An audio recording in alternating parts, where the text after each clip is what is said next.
smaller money ones. Okay. Okay, the time is 9:30 and we have a really big day ahead of us, so we will get this meeting rolling.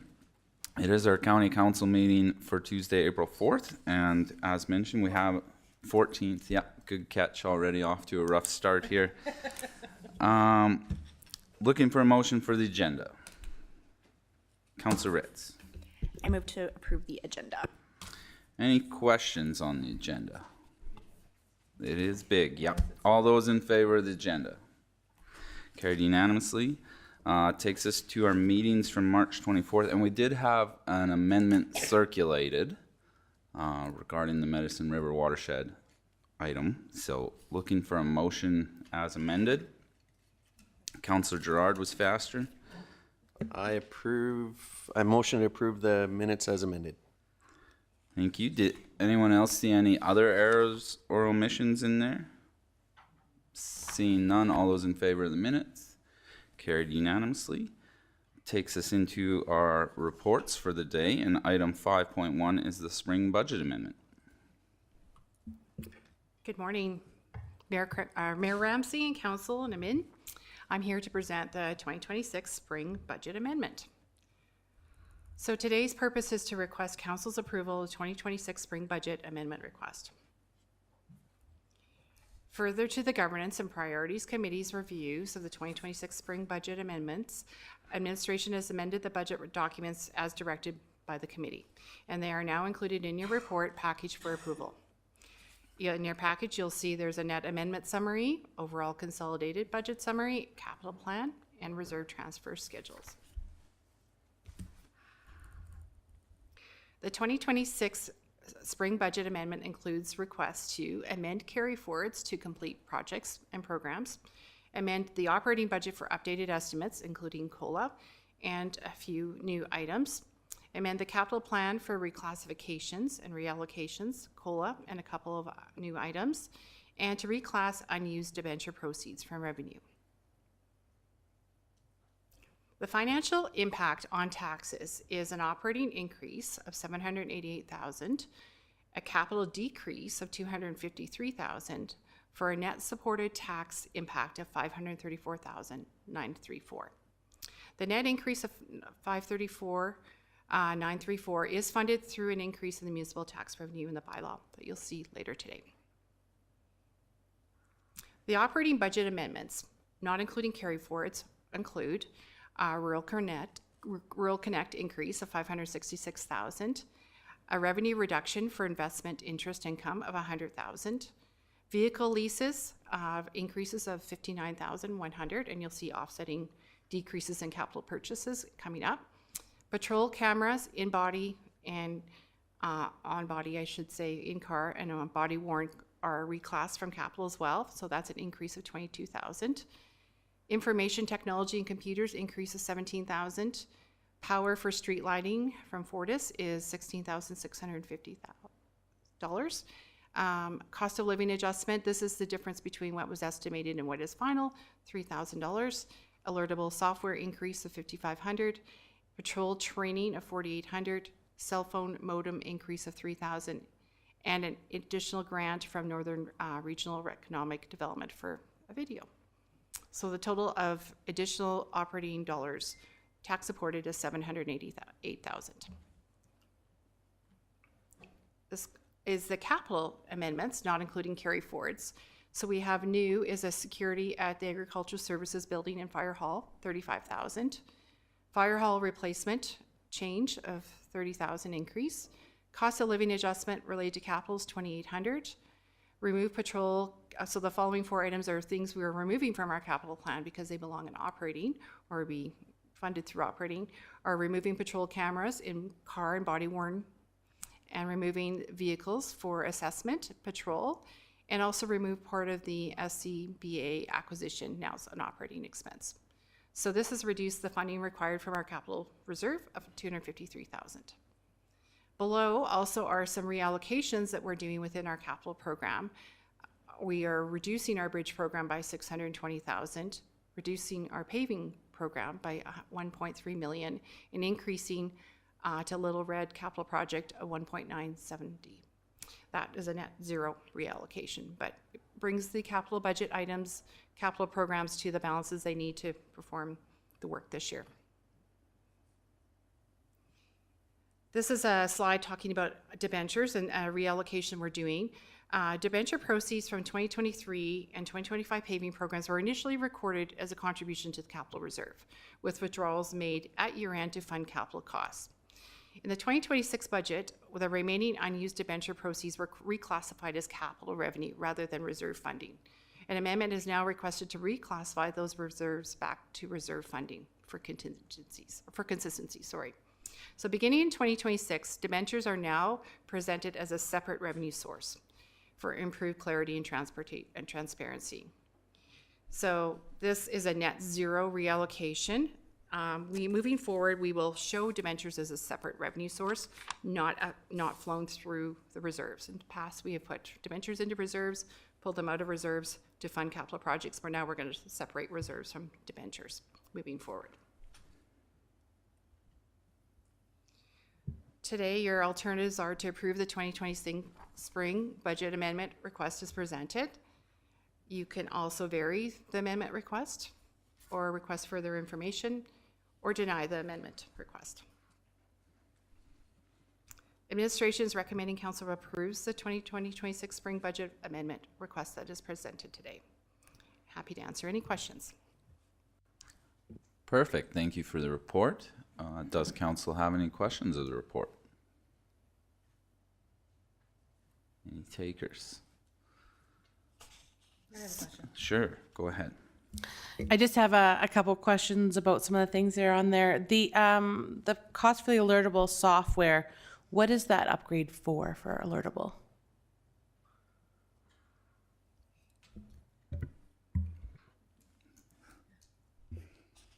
Good morning. So that alertable upgrade is just some functionality and licensing increases so that we can have more users. And then there's some new functionality that we're onboarding for the program for internal notifications. Anyone else? Go ahead, Councilor Brewster. Thank you for the report. It's so the Rural Connect increase is a little bit different from last time, and I'm assuming we received some information from Rural Connect. Would that be correct? To the CAO, to Mayor and Council. During GPC, we talked about the Rural Connect funding, and we looked at making an adjustment of $200,000 to that funding to Rural Connect. I think just to add on to that too, that would come out of the reduction would come out of the capital portion because we have the operating agreement with Rural Connect. So then if they did get into some of the capital building that we had discussed with them, and that's when things get tight, then that's where that cutoff would come into play. Councillor Gerard, any questions? Councillor Rihanna, Councillor Palm. Thanks for the report. So the one question I do have is the stuff that is moving out of, I guess, for capital, it's just being moved over to the operating, like those things. So it's kind of like an in and out then, basically, right? Through the CAO to Mayor and Council, it's actually a reduction of the capital budget. We're not purchasing those vehicles anymore. Okay. And in the operating budget, we're just showing the lease costs. So there are adjustments, but not an equal in and out. Okay, so I guess my next question would be, so now that we're leasing vehicles, the vehicles that I guess we have, will they be sold at the end of the year then? The ones that are the lease vehicles that are replacing the ones that we had before? Through the CAO to Mayor and Council, that's correct. Like once we are done with the vehicle, it'd go to auction, and then there'd be sales proceeds from that, and we'd see that in the quarterly variances when we do sell them at auction. Okay, we don't really include those, an approximate amount on those, I guess, sale costs until later then to offset anything. Through the CAO to Mayor and Council, that's correct. It hasn't been the practice to try and guess the salvage value of the vehicles. We just take that and we'll just show that in the quarterly variance as proceeds from sale of assets. So we'll see it there. Okay, thank you. That's all I have for right now. Councillor Ritz, any questions? With that, we'd be looking for a motion regarding. Sure, go ahead.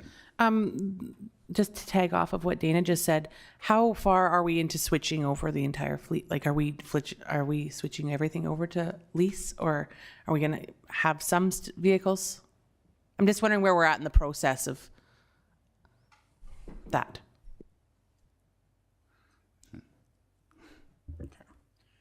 To the CEO, to mayor and council.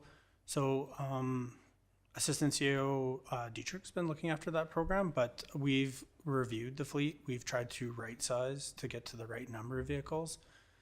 And so I think that with the leases, we might be at about a dozen or so leased vehicles.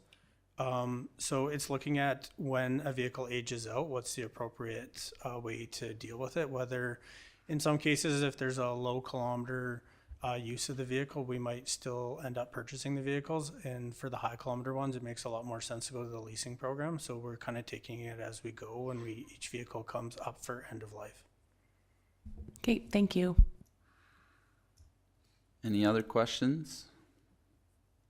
Seeing none, we'd be looking for a motion at this time. Councillor Ryan Hansen. Yeah, I move that we approve the 2026 spring budget amendment requests as presented. Thank you. Motion to approve. Any comments or debate? Councillor Palm. So, we hashed this out quite a few times over throughout the GPC meetings to try and reduce and do as much as we possibly can. And I think, over time and going forward, I do think that we need to be sharper with our pencils, and I think there's a few more things that we can reduce going forward for next year for our budgets. And, with the leased vehicles, I think in the future, that's going to reduce our costs, not having those as, the big capital out front and things like that. And some of that money will be coming back. So, so I guess those are my comments. We did hash it out quite a bit, and, but I still think going forward, it does need to be looked at even more, and for the years coming up. So I guess those are my comments right now.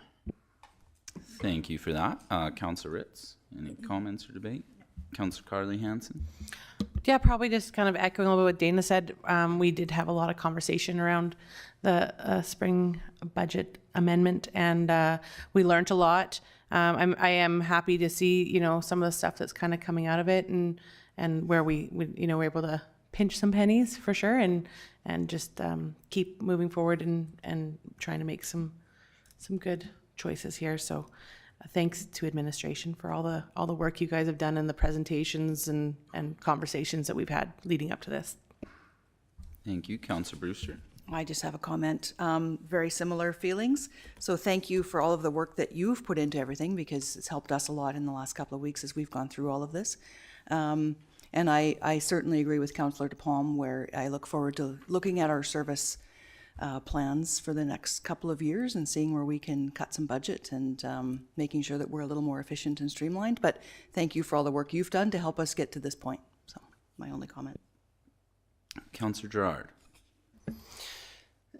I'm going to echo the other councillors' opinions. My one thing still, I'm going to jump back to Rural Connect again. I understand it's part of our MCC and there's operating budget for it, but I still have a hard time with the amount of money that we're amending for Rural Connect. I voiced my concerns during GPC, and I'm going to continue voicing them. I think our operating budget's a little bit too high for Rural Connect, and we're funding a little bit too much money. And I got to speak on behalf of the residents that have concerns on that. So that's my biggest concern. I think everybody tightened up their belts. I know that Rural Connect did come back with a little bit of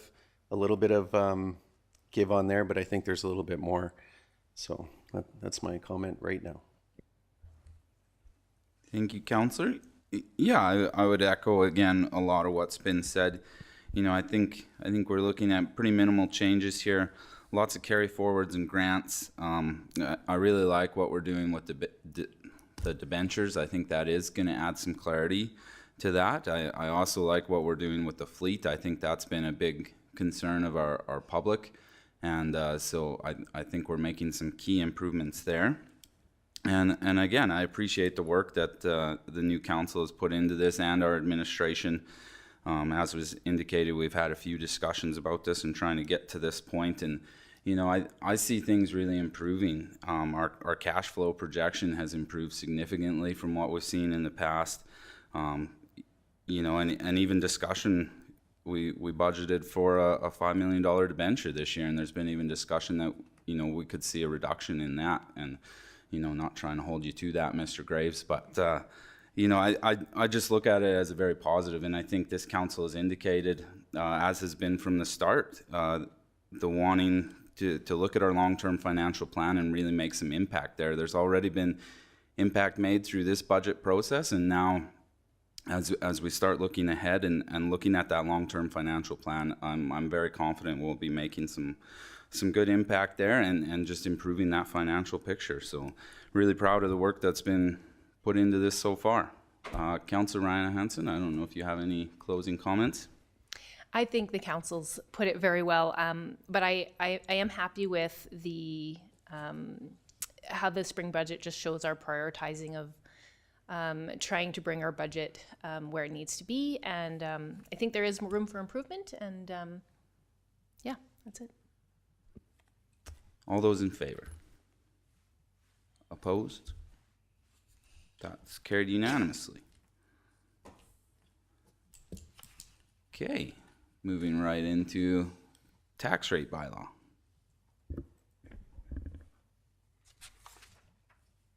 Good morning, council. So I am here to talk for council to consider the first reading of the 2026 tax rate bylaw number 1025/2026. The attached bylaw number 1025-2026 establishes the 2026 taxable assessment by property class and sets the tax rate it's required to levy municipal property taxes for the year. The bylaw includes the proposed rates for municipal purposes, senior housing, policing, designated industrial property, and provincial requisitioned education property rates. The bylaw also authorized the county to impose a minimum tax levy.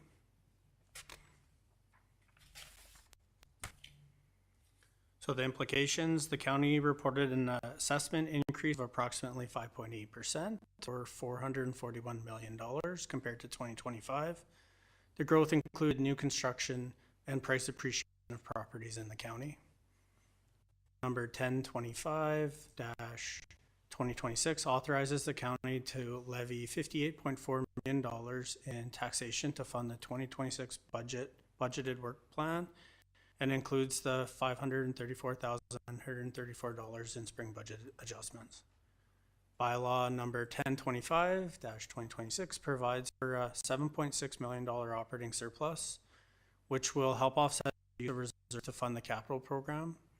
Administration notes that the county remains on track to fully fund its capital program by 2028.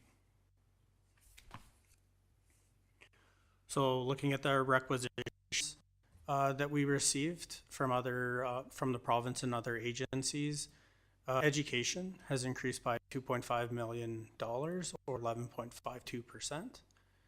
Policing is looking to increase by $292,000, or that's a 17.27% increase. Seniors housing is flat, down just a little bit, $800. And overall, we're seeing $2.8 million more in requisitions, or 11.82%.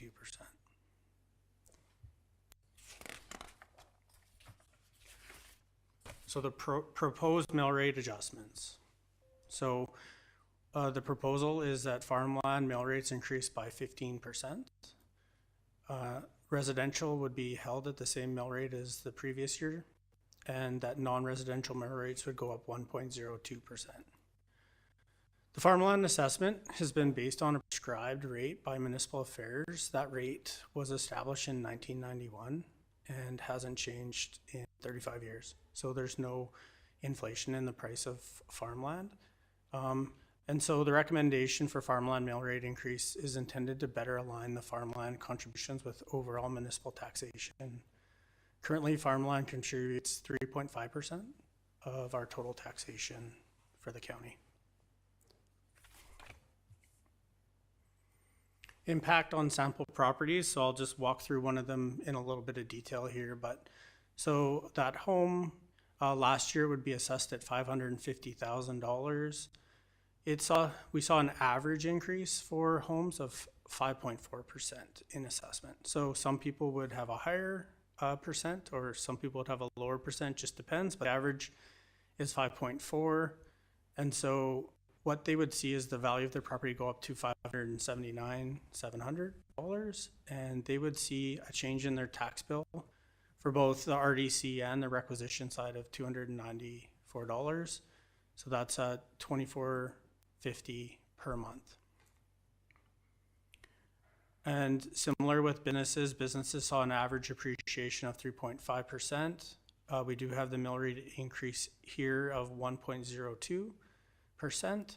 And so the change in the tax bill would be $1,845, or about $154 per month. And then for farmland, like I said before, farmland doesn't actually see that price appreciation. It's a regulated rate, so there's no increase in assessment value. The mill rate's going up 15%. That sounds like a big percent number, but dollar-wise, annually, that's $83 for a quarter section of land cropped, or $7 per month is the tax change for that 15% mill rate increase.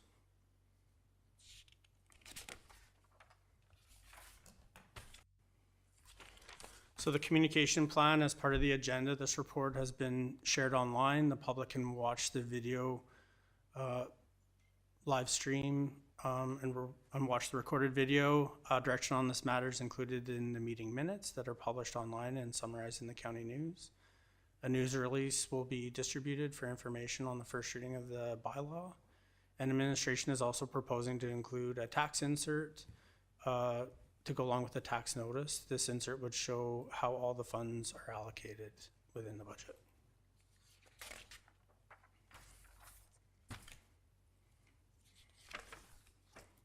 So we have a couple of alternatives. So the first one is to grant first reading of the 2026 tax rate bylaw based on a 15% increase to the farmland mill rate, 0% increase to the residential mill rate, 1.02% increase to the non-residential mill rate.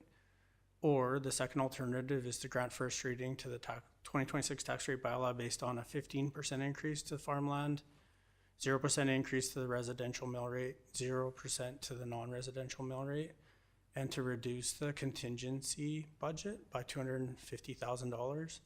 There was a typo in the council report. The number's been corrected here to the contingency $725,000. It'd be reduced down to $475,000. Council could also provide an alternative option.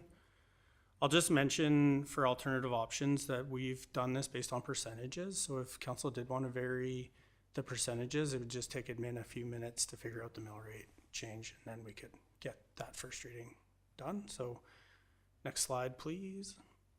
Administration recommends alternative 1, and that council approve first reading of the 2026 tax rate bylaw 1025-2026 as presented, including a 15% increase to farmland mill rate and a 1.02% increase to non-residential mill rate for 2025. Thank you. Thank you for the report. Another one we've spent quite a bit of time on, Council. Are there questions of the report? Councillor DePalm. Thanks for all that, and yeah, percentage and all that works out good. So I do have just a couple questions. For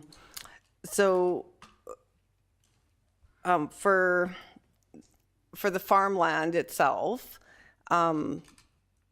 I think that was my question. Yeah, so just if it went up 15%, just the municipal part of it would be the under $6.50. It'd be $6.38 per month, right? Just on our part.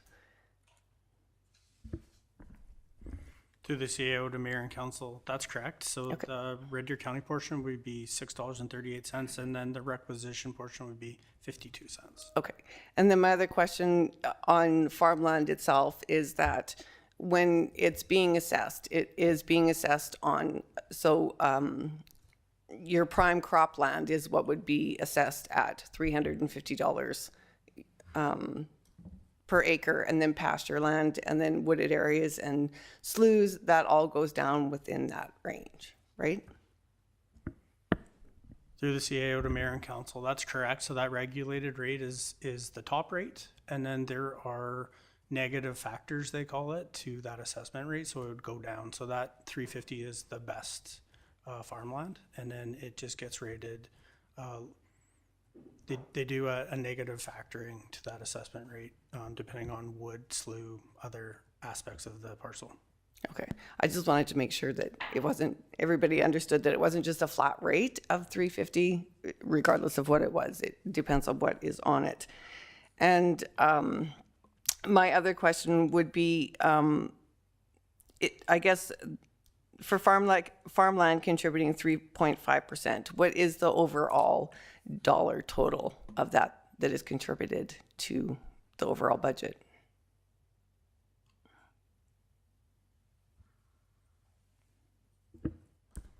Through the CAO to mayor and council, with no mill rate change, if it was just flat in 2025, it would be $2 million. Of our total budget? Of our total, so we're looking at about $58 million, so it'd be $2 million of that is what farmland contributes. Okay. Okay, those are my questions for right now. I do have more, but I'll let somebody else ask them. Councillor Ritz, any questions? Well, since Councillor DePalm asked that question, can I bother you to share the non-res annual contribution?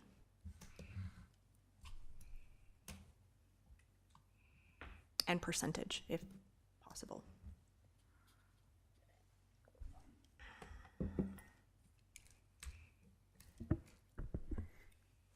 Through the CAO to mayor and council. So non-res has a couple of subclasses. They have commercial, industrial, machine and equipment, and linear. But those three together make up $35.7 million. And so, trying to think the percentage off the fly, but like the majority, like it would be over 50%. Okay, thank you. Good. Yeah. Councillor Carly Hansen, any questions?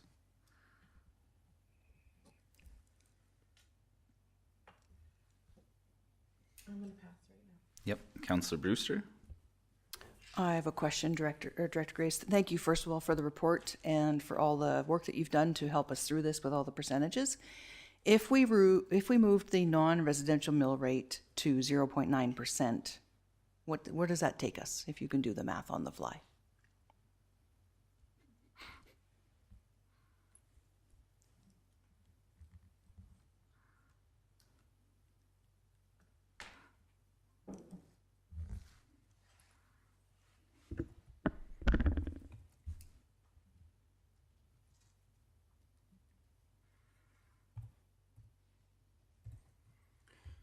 Through the CAO to mayor and council. So if we reduce the mill rate for non-res down to 0.9%, we would just be short of the budget with that spring of budget amendment by $40,000 approximately. So secondary to that, then we would move our contingency funds down to, we still need to move the contingency funds a little bit? That'd be council's choice. Okay. We wouldn't have to. It would just be a drawn on reserves for the 40,000. Councillor Gerard, any questions? Councillor Ryan Hansen, any questions? I had a question that popped up with Dana's question about the farmland. So just to clarify, the farmland amount is based on our top farmland. So can we assume then that the actual budget number will be lower, given that there's going to be a variety of different farmland percentages, or? Through the CEO to mayor and council. So the assessment base that we have from our assessment department already factored in those different rates for each farm. So that 350 was just saying like that's the regulated rate that our assessment department used, and then they'll take those other negative factors to assess all farmland. So what you're seeing in front of you is as accurate of a picture as we have based on our assessment from last year. So. Okay, thank you, that makes sense. Yeah, I think I'm good, right? Yeah, go ahead. Go Okay, round two. so I got more questions, so thank you for bearing with me. So last year, the education tax went up almost a 12% as well. Is that correct?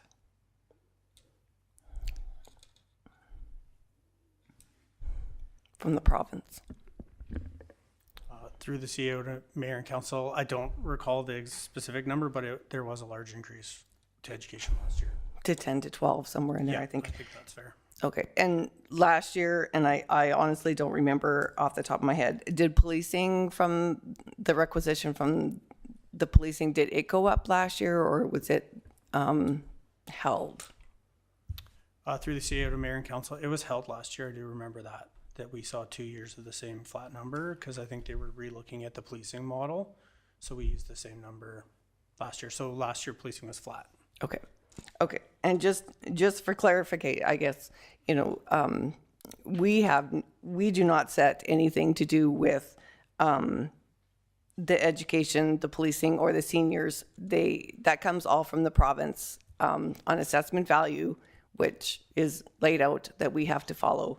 And all we do is we get sent a requisition and for a dollar amount and get sent back, right?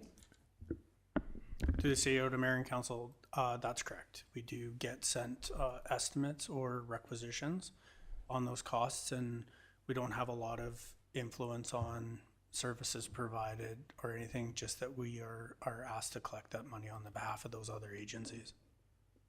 Okay, I guess that's good for you. Further questions? Councillor Ritz?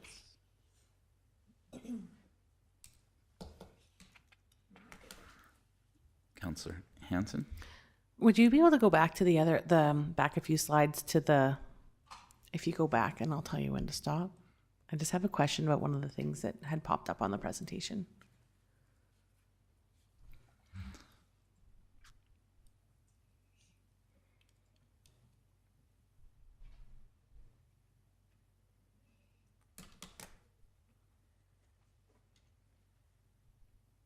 There. Sorry, forward one more. That one. This is the. Oh no, it wasn't this one. Sorry. The one that I'm looking for is back one more, maybe. This one. Is this the final numbers that they'll be paying, or is this just with the assessment? Through the CEO to mayor and council. So the green is the numbers that we're using based on our assessment. Yep. And then the proposed mill rates in alternative one. And so that change in tax bill, say for the home there of $294, that factors in the new assessment plus the mill rates and the requisitions. Okay. For 2026. Okay, thank you. I just needed a little bit of clarity to make sure that was both the assessment and the new mill rate. Thank you. Further questions? Councillor Ryan Hanson? Sorry, Mayor Ramsey, just Yep. back to the question that Councillor DePalm asked. I just did a quick check through open.alberta.ca on the provincial requisition over the last 5 years. It's changed. It's increased from 2.5 billion to 3.6, approximately 44%. And the largest changes will be between in the 25, 26, and 26, 27 years. So it certainly has been a large increase over that period of time. Thanks for that. Councillor Ryan, any further questions? No. Okay. With that, we are looking for first reading today, so we need someone to make a motion and pick an alternative or come up with their own, I guess. Councillor Gerard.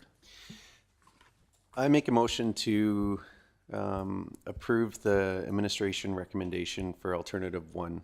15% increase to the farmland mill rate, 0% increase to residential mill rate, and 1.02 increase to non-res. Okay, we have a motion on the floor for staff recommendation. We'll go around the room, comments or debates or amendments, I guess. Councillor Rihanna Hansen.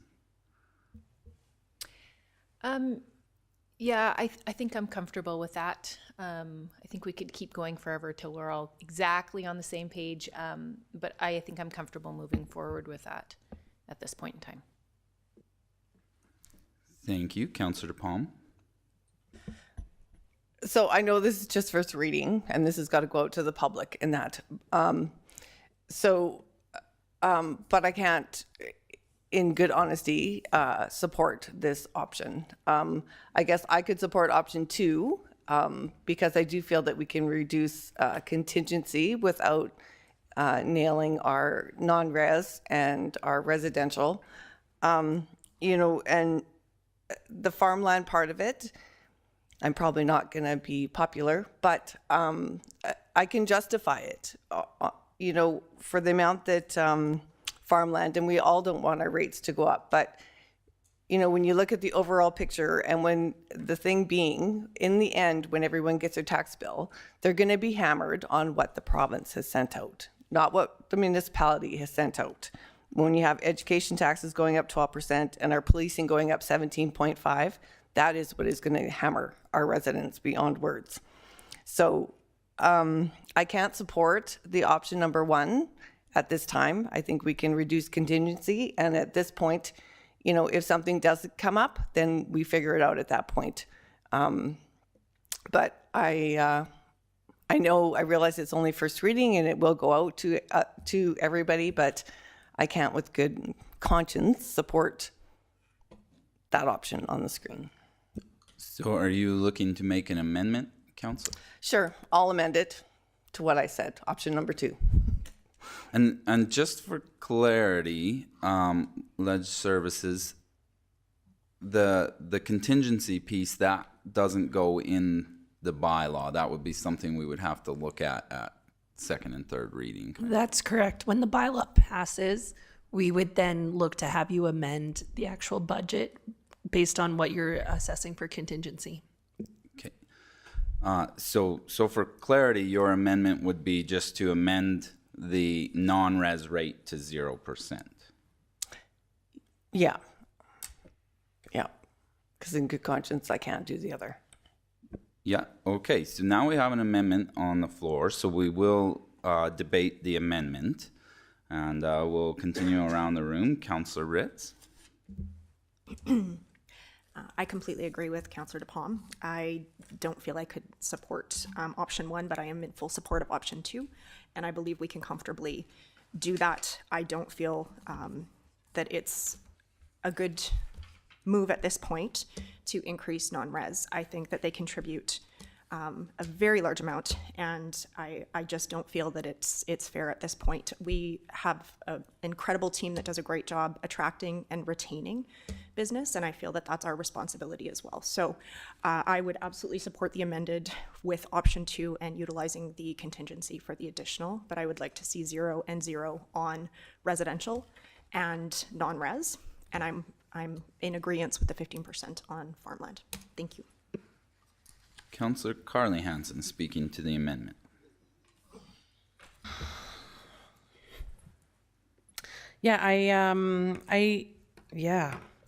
Speaking to the amendment. Yeah. I'm having a hard time because I know the position that a lot of people are in. Everyone's bills are going up. Everything's expensive. And so honestly, I'd like to see them all at 0, but that's not realistic. The farmland, I do support that increase. And I am on the fence about increasing the non-res. I do like the idea of decreasing it to what Councillor Brewster had said. So at this point, I am still on the fence of between 1 and 2. Yes. Fair enough. Councillor Brewster? Thank you. So I was trying to kind of split the difference there and get us below 1% for the non-res, but it doesn't make that big of an impact. I think I would support Councillor Palm's amendment for option number 2 with the 0% non-res, 0% residential, because I agree with everything else is going up. Our assessments have gone up, and our impact from the province has gone up to everybody. So I would like to see it stay flat for this year with the 15% increase to farmland. And then it's up to us to manage the contingency rate so that we've got enough for when we do need if we need a contingency, to find it from somewhere. So. Thank you. Councillor Gerard? So yeah, with the assessment that Councillor Brewster just said, the non-res assessment came in quite a bit lower than our residential assessment, and our farmland assessment has stayed the same for 35 years, like Director Graves has said.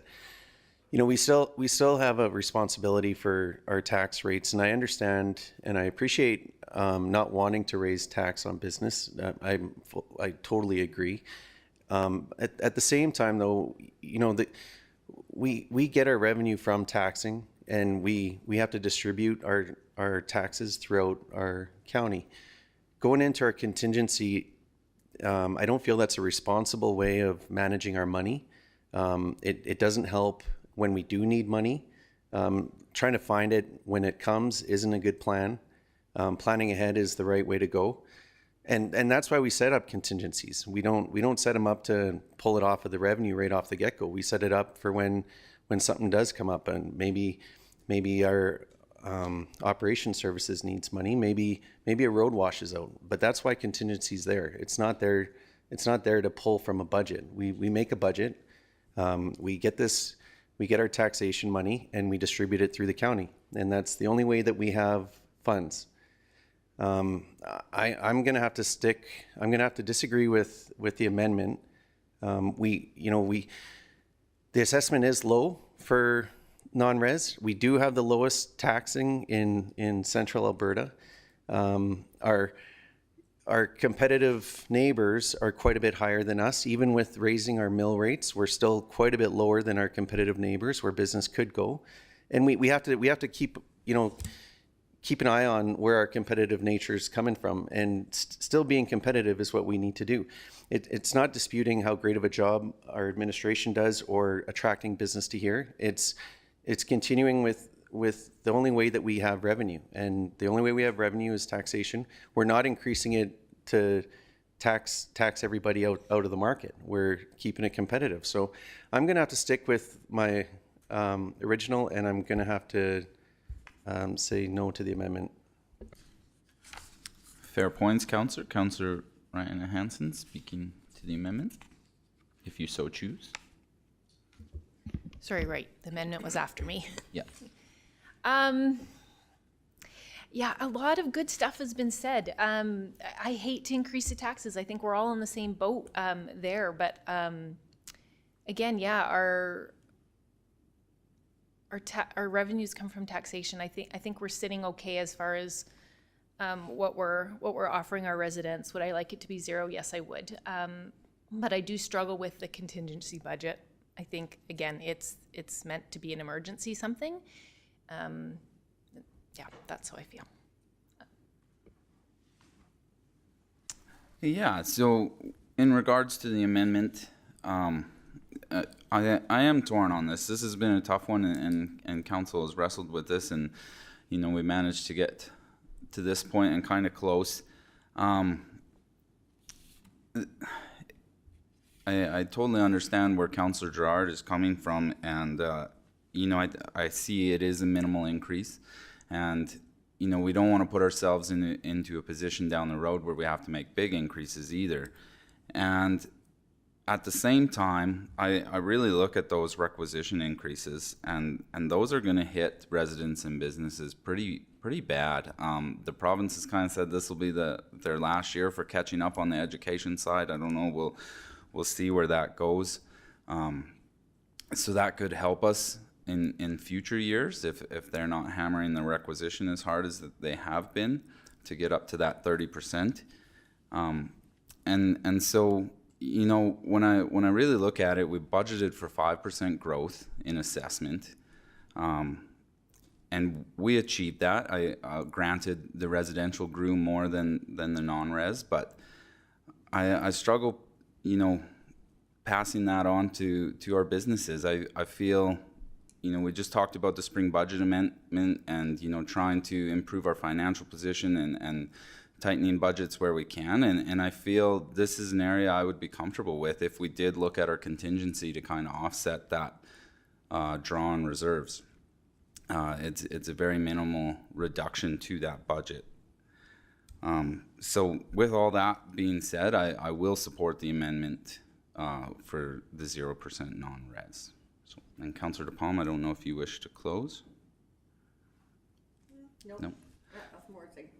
Fair enough. All those in favor of the amendment?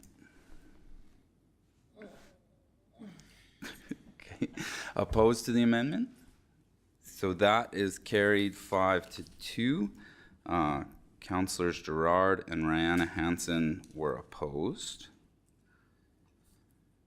Okay, so that now amends the original motion we had, and we will open the floor to further comment on that, and start with Councillor Ritz again. I just think this is a really fantastic move. I do feel that, as everyone else has stated, with the additional increases in rec, I think this is a really smart move for us, and I do believe it is a minimal amount to take out of the contingency. So thank you for all your work on this. Greatly appreciated. Councillor Carly Hansen. Further comments? No. Councillor Julie Brewster. Thank you. I do agree with Councillor Gerard saying we shouldn't use contingency as we shouldn't rely on that. So I think it's going to be up to us as a council and with our administrative team to make sure that we don't draw from contingency and maybe tighten our belts and sharpen our pencils over the summer and as we look at more service levels and see what we can do for that, because we don't want to punish people for our any bad decisions we make or any acts of God that may come to us, right? If we get some rain and something washes out and we need to use it, I don't think that should be a punishment to any of our ratepayers. But I do like that we're holding steady for this year because we do have other increases that are being passed on. So my thoughts on that. Councillor Gerard. Yeah, I'm going to go back to what I was saying on a contingency. That's nothing that we should, a contingency's there for just that. It's not there to base our budget on, and pulling out of a contingency before the budget, before we even did the amendment, is not a smart decision to make whatsoever. We went through the exercise of originally doing the budget. We had the amendment for a budget. We had a contingency built for our budget, and removing that contingency, I'm going to go back to what I said is not a responsible way of creating budget. We are competitive on where we are, and we have to be appreciative to the tax rate on non-residential tax, and we're trying to keep the residential rates to the mill rates to zero. And I said this before, that during GPC, that there's an opportunity for revenue in non-res. We're not trying to scare anybody away. We're increasing the farmland rate. There's revenue on farmland. I just want to make sure council is appreciative of the fact of contingencies not to pull budget from. It's just that, and I'm expressing my concern with pulling budget out of contingency.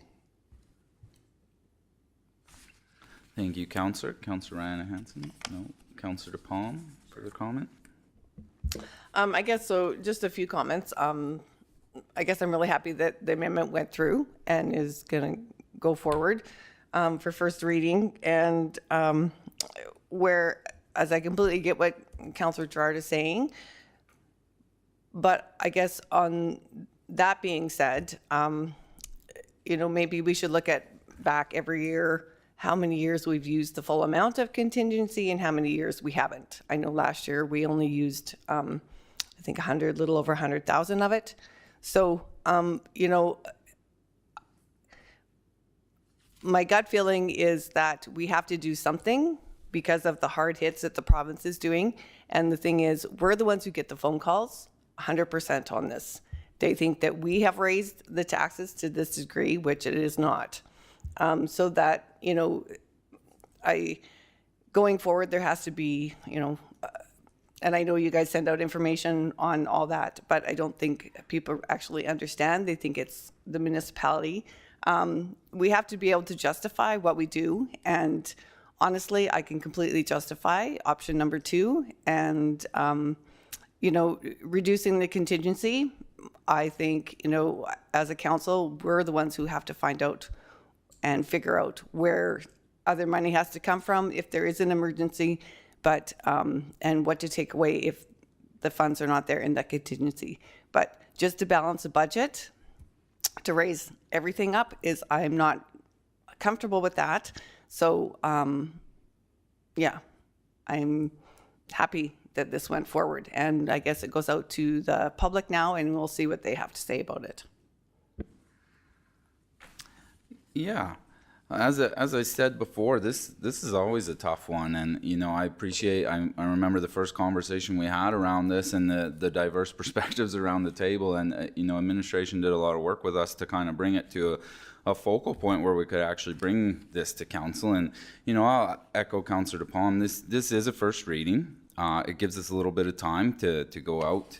I'm sure this will make some headlines, and we'll see if we get any feedback from our public.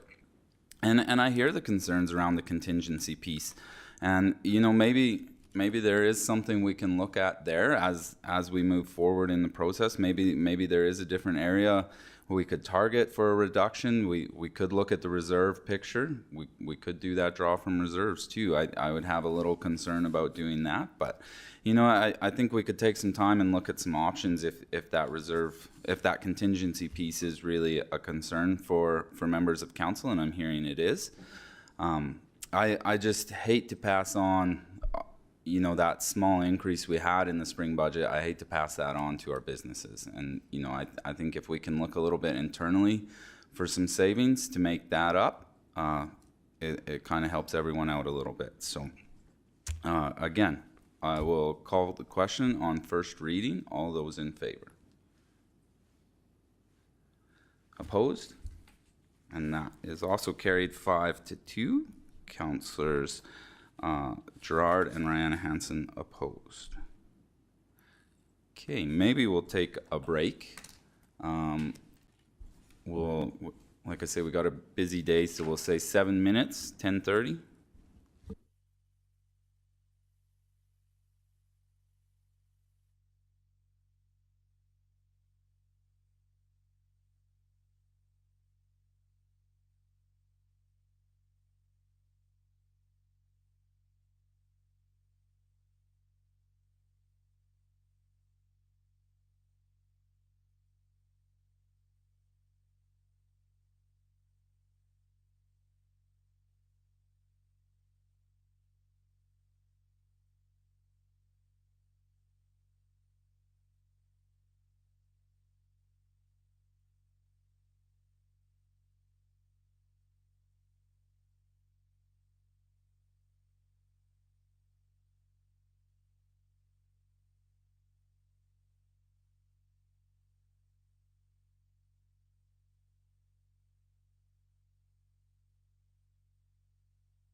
finance this morning, audited financial statements, item 5.3 on our agenda.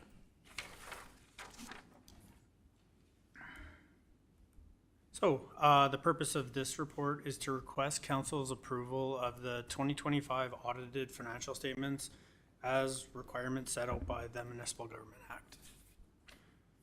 The county's auditors, Meyer Norris Penny LLP, have completed the audit of the 2025 financial statements. On March 31st, 2026, Julie Oliver, Senior Manager, presented the audit overview and key findings with the Audit Committee. The audit was very thorough and provided an unqualified opinion to the audit upon an unqualified opinion to the Audit Committee. The audit consists of some substantive testing and some reliance upon tested internal controls. Areas of sample testing included revenues, expenditures, grants, deferrals, capitalization procedures, and estimate calculations. Budget process and actual variances were considered in the audit. As stated in the audit report, it is their opinion the financial statements present fairly in all matters respecting the financial position of Red Deer County as of December 31st, 2025.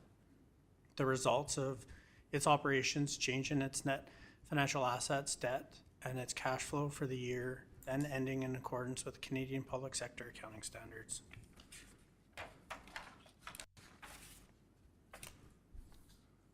So there are two alternatives. One is to approve the 2025 audited financial statements as presented. Two is to defer the approval pending further information.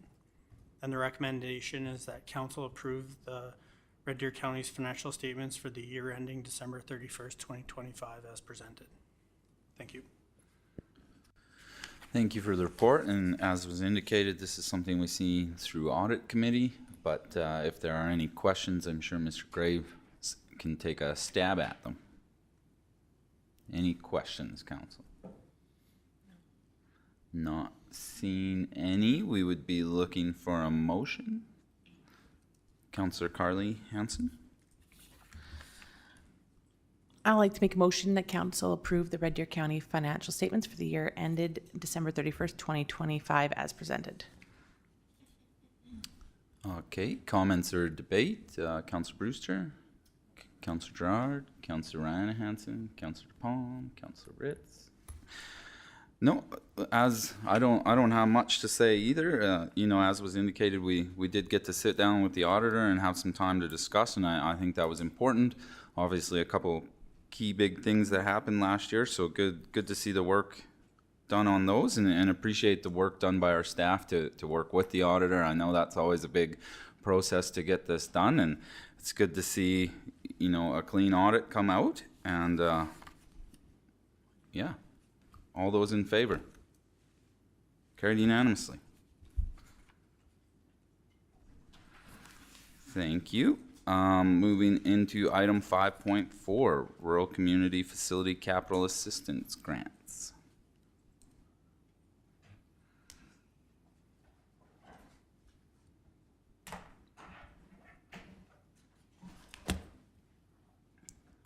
Whenever you're ready.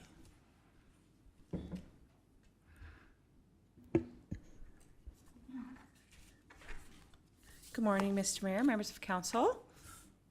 We are here today to discuss the purpose of our presentation and report today is to consider approval of the awarding of the 2026 Rural Community Facility Capital Assistance Grant to nonprofit community associations, agricultural societies or associations, and hall boards.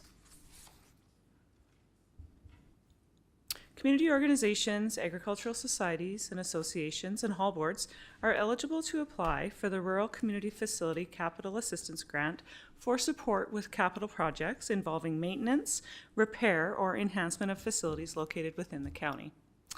Due to consistent historical oversubscription, applications are eligible to apply for only one project.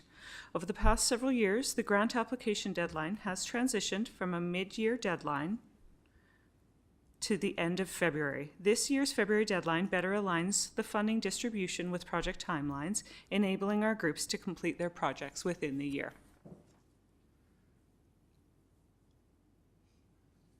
A total of 19 applications were received during the intake period.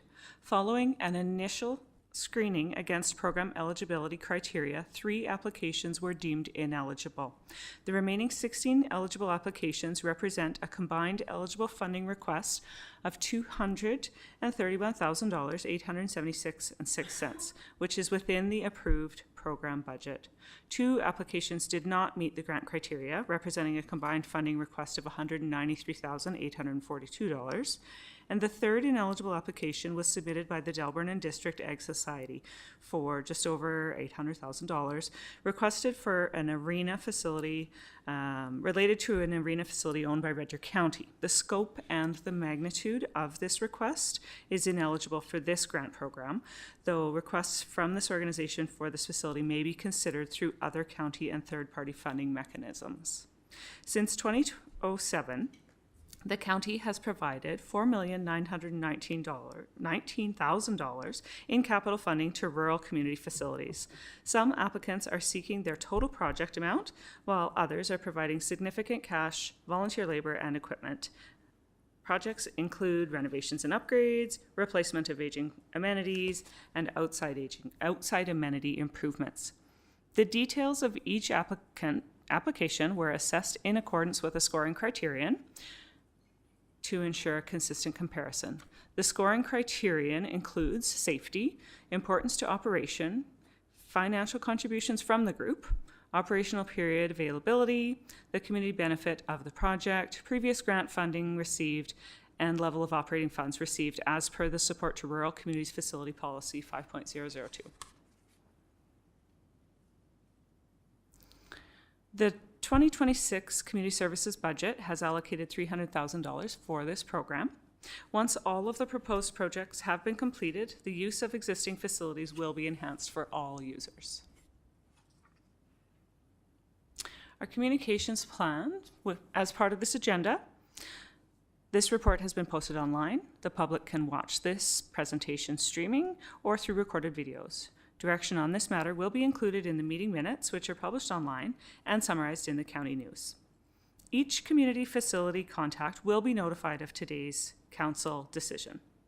Letters with payments will be mailed to each community organization and recipient.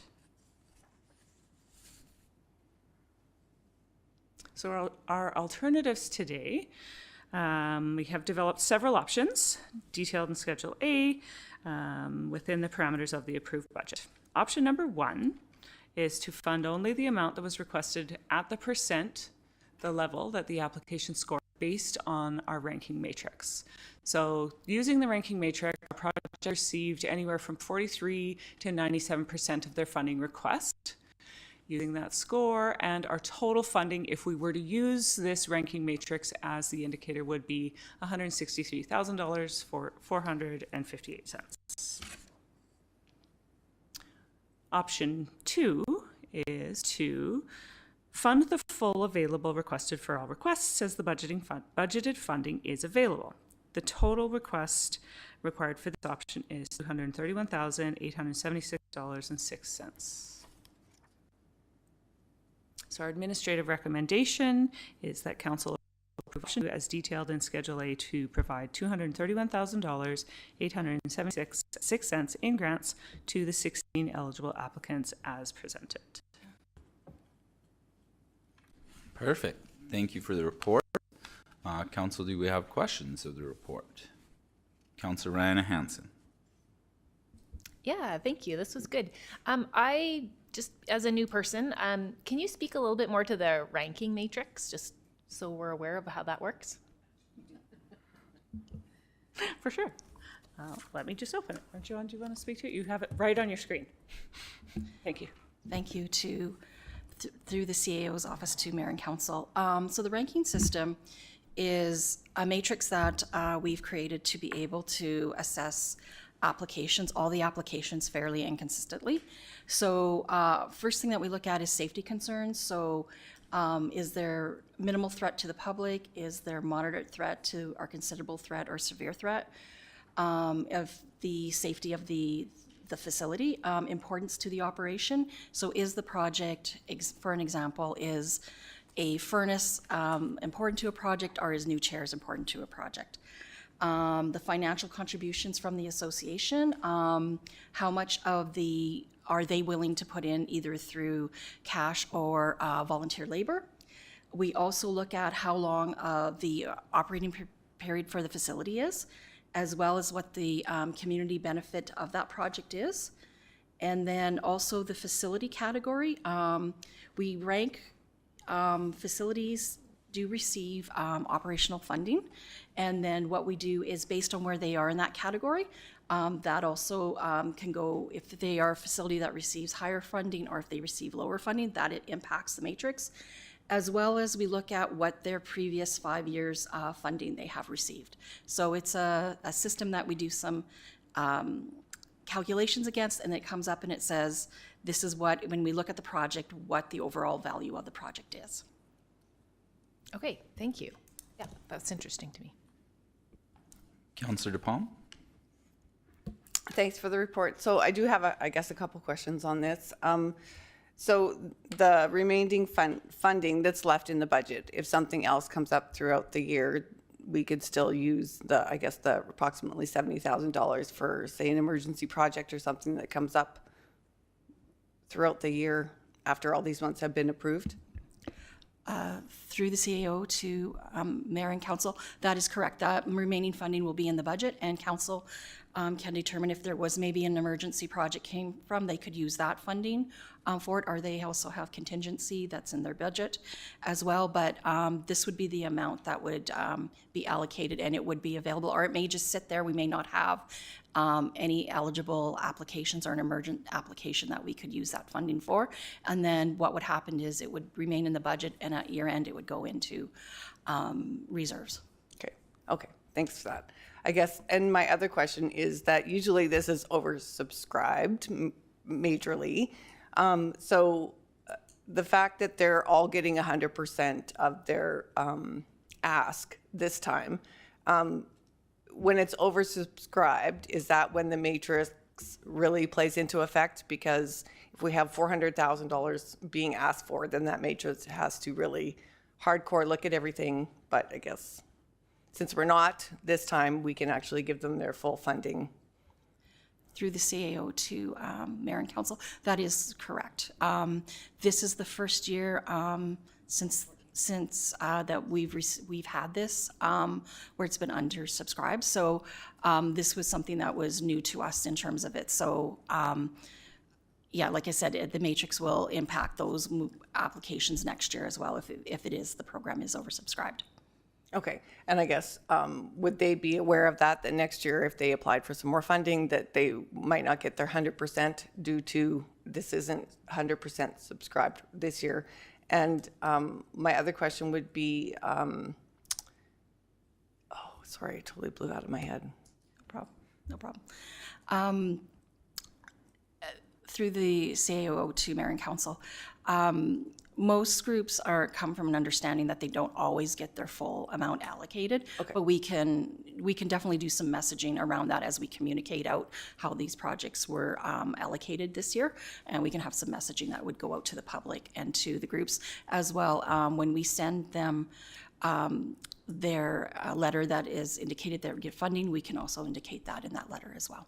Okay, so I remembered my other question. So does this mean that maybe on some of these, repairs to all these buildings and halls and stuff, does that maybe mean that we're catching up on some of this stuff, that there's not as many repairs to be done because we've done so many over this time frame, that we're maybe catching up and they're coming all into code and that kind of thing? Through the CAO to Mayor and Council, we think there's a couple factors that have come into play with this particular year. First of all, through the last 5 years of applications, we had a lot of big asks for like roof repairs, sewer repairs, additions to buildings. So I do think they're catching up. And the other thing is what we've asked our community groups is before, we've been trying to get them to just pick one project. Years in the past, they've been able to maybe put 2 or 3 different requests in, and we looked at that as a whole project. Okay. This year we've said This year, you have to have just pick one project, the most important project. What is your priority project? So we think those two factors have come into play, and this has resulted in a less of a funding request. Okay, awesome. Thank you. Councillor Ritz, any questions? Councillor Carly Hansen? Dana asked it too. We're good. Councillor Brewster? Thank you for this. It was a fantastic report. So Dana Councillor Palm kind of covered my questions. I just have kind of just to pick your brain a little bit. So we had 3 applications, 2 did not meet the criteria and 1 was ineligible. Do we expect to see those 3, 1 maybe for sure, but do we expect to see the other 2 in a different format? Through the CAO's office to Mayor and Council, we've looked at our other funding policies, and we don't believe that those applications would necessarily fall under other funding support programs that we have. So they may want to ask, and we may have to have a conversation with them about it, but we don't believe that those support. But again, those are council decisions, so depending on if they come in and make a request, we'll definitely meet with them, talk about it, and then from there, we'll kind of figure out what the next step, whether that is a report brought to council for a council decision, or if it just, we just have those conversations with them about how we don't believe it meets our policy. Councillor Gerard, no questions. I don't have any questions on this one. Council, we'd be looking for a motion at this. Councillor Gerard. Yeah, I motion that council approves option 2 to supply the fully funded grants for all 16 eligible applicants as presented. And Perfect. Motion on the floor for option 2 to fully fund. Comment or debate. Councillor Rihanna Hansen. Yeah, I think if we have the funds there and these are required things that will bring us back up to kind of where these buildings need to be, I think it's a win-win. Councillor DePalm. Yeah, I fully support this program. I think it's been great. I guess it's nice to see one year that it's not oversubscribed and that everybody actually gets all their money and are able to do all their projects. This is a way to keep our halls and stuff going and help out all the facilities in Red Deer County. So yeah, I totally support it. Councillor Ritz. Yeah, thank you for the report and all the work that goes into this. And I also wanted to comment, I'm fully in support, and I also think it's really commendable the amount of funds being provided by some of these organizations as well. So yeah, fully in support, and thank you so much. Councillor Carly Hansen. Yeah, I'm echoing everyone else. I'm in support of option number 2.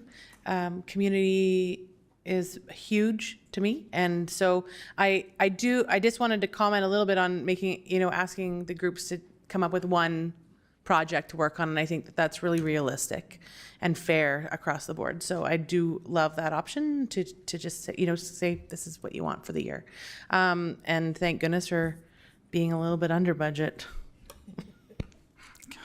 Councillor Brewster. I echo everybody else. I would say thank you to you for making sure that people knew that they have to pick one. So you're going to pick your biggest one or your most important one, which means that we can really fully fund it to 100%, which I think is important. So thank you for your work on that. Yeah, I would agree. This is my favorite thing we do every year, I think. So, it is great to see it's undersubscribed. Looking through the list, looking at the projects that they're trying to do, I really do feel that those are fairly essential to their facilities. So it's great to see, and this is our way of helping our community facilities are volunteer run, and that's how the county works. And we need our volunteers and we need our nonprofits to be successful. And so, this is just us getting the money into the hands of the volunteers and letting them go to work. So. With that, I will call a question. Oh, sorry, Councillor Gerard, did you have any closing comments? No, I agree with what you're saying and what the rest of council's saying. These are all, it's been said before and probably by our mayor more often than anyone that these are the heartbeats of our communities, and we need to keep these facilities going, and the volunteers is what makes it happen. And it's fulfilling that we're able to give 100% and be with, under our budget. So this is a great win all the way around. Perfect, thank you. So with that, all those in favor? Carried unanimously. Perfect. Thank you for all your hard work on that. We're gonna have some happy folks out there. Rolling right along into operations now. Item 5.5, paving.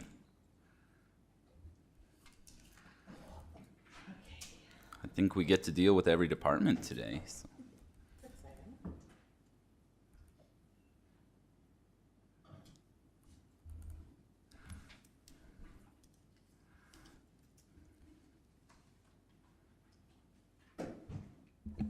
Good morning. This is to consider the award of the contract for the 2026 paving program. The tender for the 2026 paving program was advertised publicly on February 17th and then it closed on March 24th. It was an evaluated tender based on the criteria of related project experience, references, construction schedule, and price. In 5 companies submitted compliant bids. The evaluation team consisted of 2 members of administration and 2 from our engineering consultant. Each team member evaluated independently of each other, and then the scores were combined for the final results. The bid with the highest score after the evaluation was Central City Asphalt in the amount of $4,812,280.15, not including GST. The schedules for this year's paving program include Vellner Street in Black Industrial, Spruce View. There's some paving, water and sanitary upgrades to be done there, and paving between Dixon and Spruce View on Range Road 31, and a rebuild on Township 350. Central City Asphalt has completed related project work for Red Deer County, so they are more than capable and experienced for this type of work. Based on the competitive nature of this tender and the number of bidders, administration is confident that these prices are best value for this type of work. The recommended tender came in below the engineering estimate and therefore under budget. Provided the budget amendments presented earlier were passed, and I understand they did, the savings from this, the savings will be reallocated to offset the additional work that's required on the Little Red Phase 3 project. As part of the agenda, this report is shared online. The public can watch the videos, stream live, and through recorded videos. Direction on this matter will be included in the meeting minutes, which are published online and summarized in the county news. The alternatives are to approve administration's recommendation to award to Central City, change the project scope and retender, or deny administration's recommendation to award and cancel the project. Our recommendation is that council approve contract award for the 2026 paving program to Central City Asphalt in the amount of $4,812,280.15, not including GST, and an additional 7.5% for contingency. Thank you for the report. Council, do we have questions of the report? Councillor DePalm. Thanks for that. So I do have, I guess, a couple questions. So when these tenders are going out, the tender itself is public, like even someone from the public could see these tender on the tender and see what's required and what is all the scoring criteria? Through the CAO to Mayor and Council, I believe you need a login for bids and tenders, but anybody can get a login for bids and tenders. Okay, I guess, and my other question is,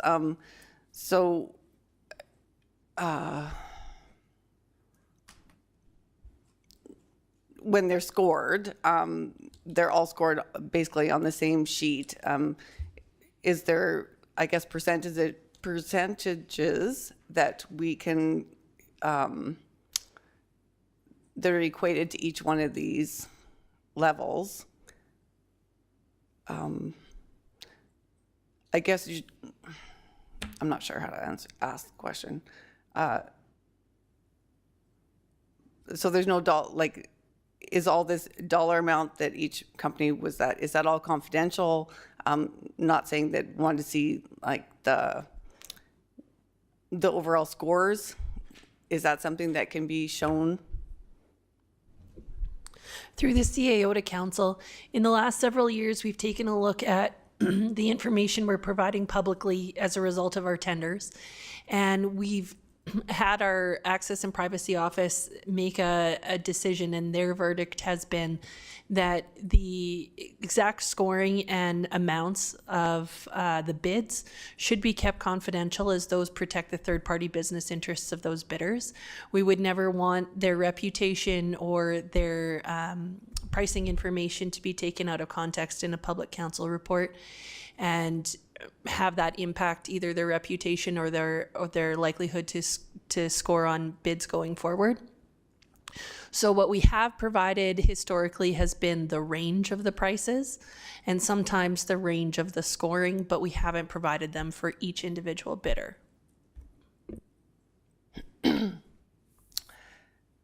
Okay. Yeah, I'm not sure how to ask my next one, so I'll just wait a minute. Okay. Councillor Ritz? No questions. Thank you for the report. Councillor Carly? Thank you for the report, ladies. I understand kind of what Dana's getting at here. Sorry, Councillor DePalm. We are in a meeting. So I just find it a little bit hard. I appreciate everyone's work that goes into this.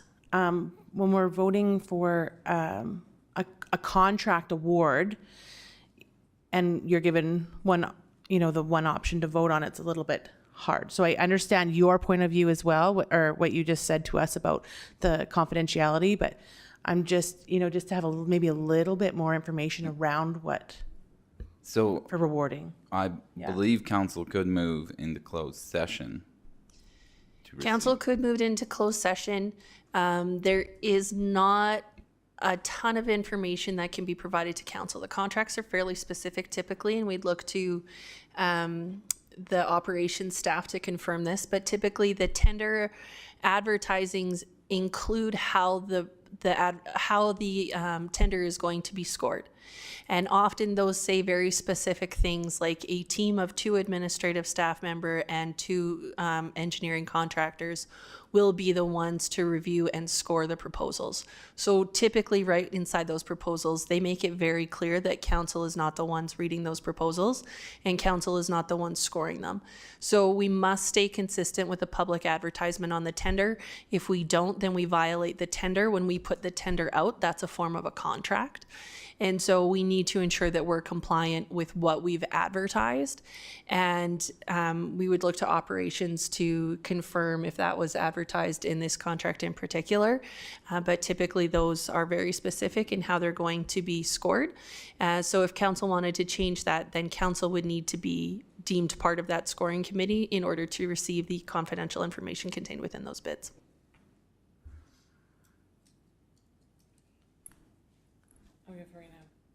Okay. Yeah, I just as we continue around, I am hearing some hesitation, I guess, from council, and I can understand that. So if we wanted to move into closed session, I believe we could do that under certain clauses of the Access to Information Act and get a little more information that way. So if that helps anyone, just throwing it out there. Sure. I just have some questions that I'd like to ask, so I move to go into closed session. Okay, so, sorry, just making notes. Move into closed at 11. Any questions on that? Not seeing any. All those in favor of moving into closed? Carried unanimously. Maybe just give us a moment for the video feed to be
And we'll just take like a 15-minute, 11:40. We'll come back at.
some additional information of staff, and so I will give you the opportunity to provide that. Thank you. Through the CAO to Mayor and Council, as requested, the bid range for the paving program was 4.8 million to 7.3 million. And the evaluation was based on 20% related project experience, 20% schedule, and 60% price. And the budget for paving was 6 million. Okay, there's a few layers to this. This contract covers a few budget lines. So within this contract, there's the paving program. There's also the underground water and sanitary work for Spruce View.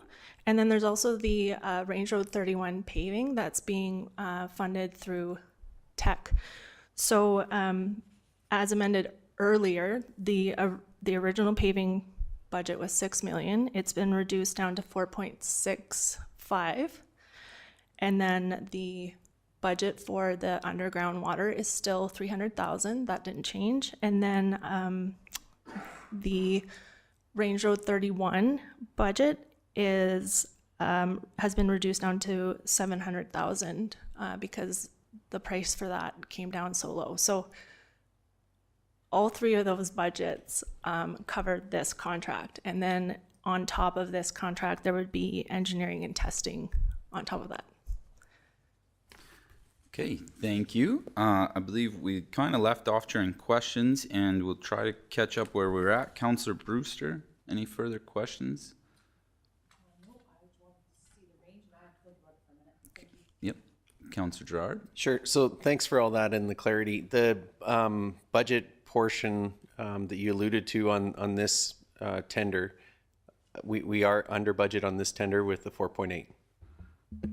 Yes, that's right. Excellent. Councillor Ryan Hansen?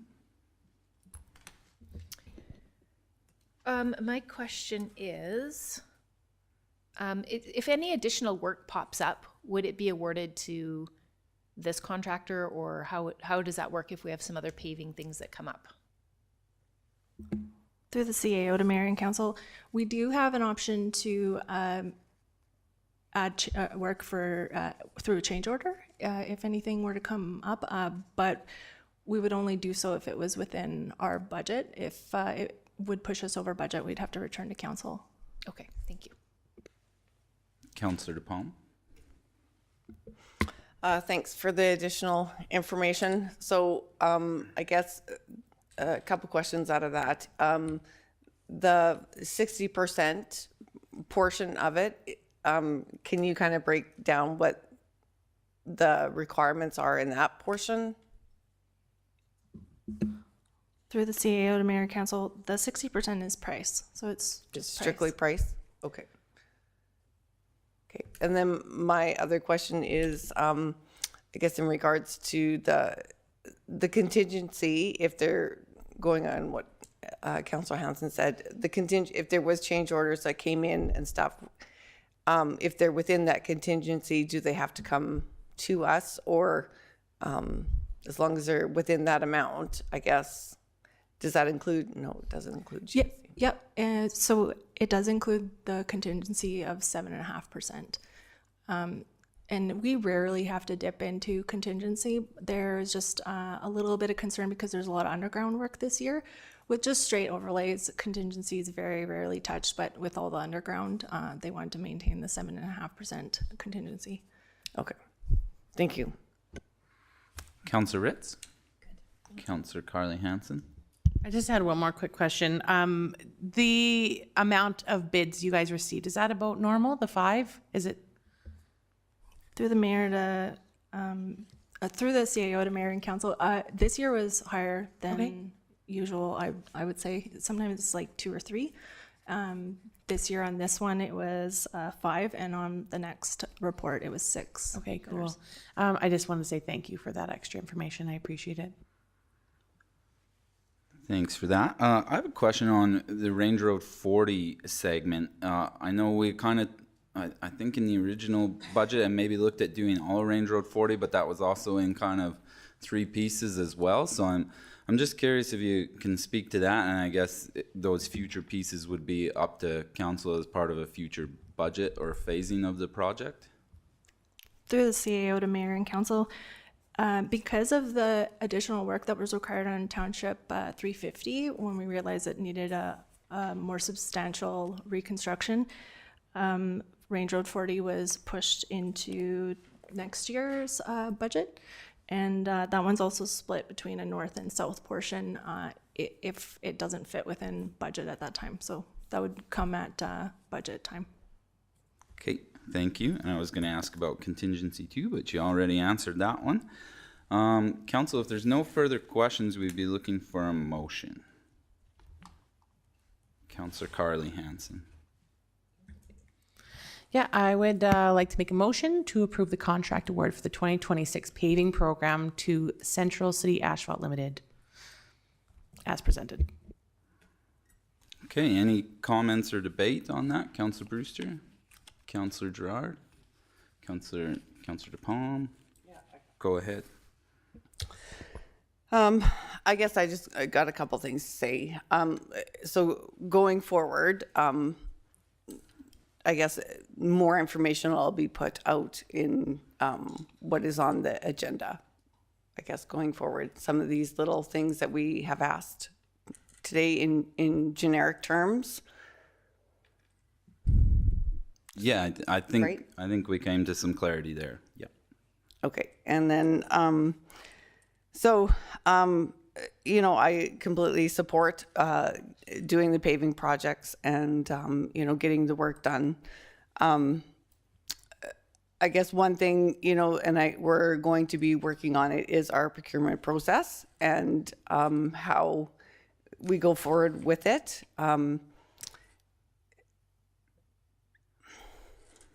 Yeah, so I guess I just might have to be a little political in, you know, I totally understand we have to do all this and that, but we do need to look and update our procurement process for council and everything else. So, yeah, that's where I sit right now.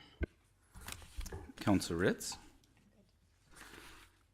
Yeah, so I appreciate the work done on this and administration providing us that additional details. I do think that does help, was kind of indicated, and we've been working through this process and improving as we go.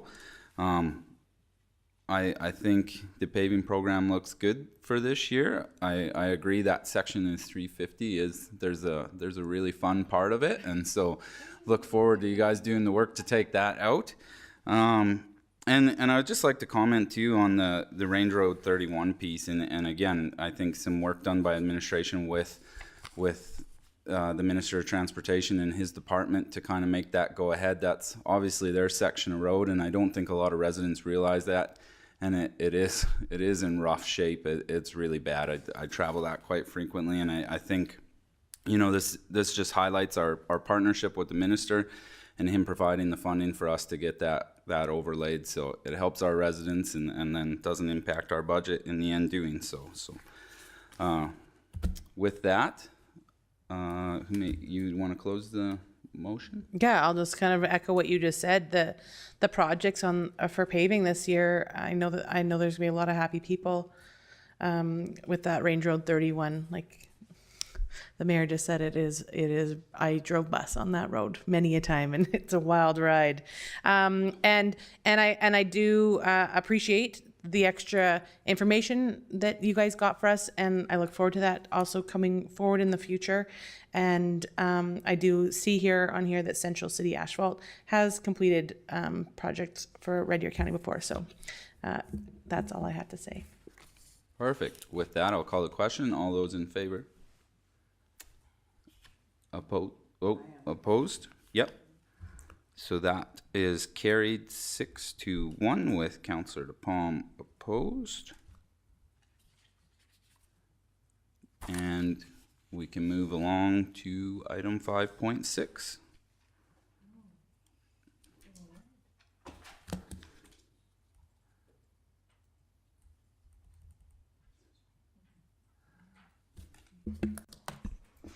This is to consider the award of the contract for Phase 3 Little Red, also known as Township 354.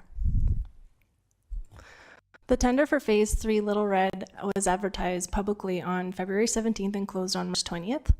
This was an evaluated tender based on the following criteria. I might read it a little order just because I got the percentages. So it was 10% schedule, 10% methodology and traffic accommodation, 10% previous experience and references, 10% experience with contractor, 5% team, 5% value added, and then 50% price. In total, 6 companies submitted compliant bids.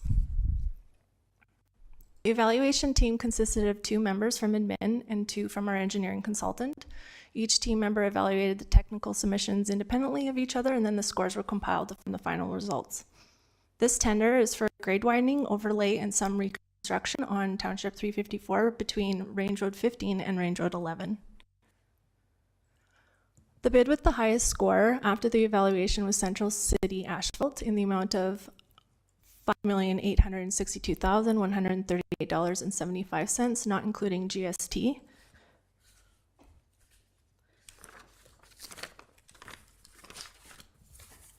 The range was between 5.8 million and 7.76 million for this tender.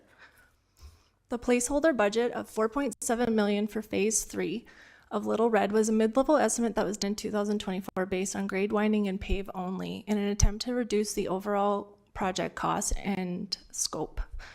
The original 2019 design for this phase recommended a full reconstruction between Range Road 11 and 15 based on the borehole data, which noted little to no granular below the asphalt and a centerline shift between Range Road 14 and 11.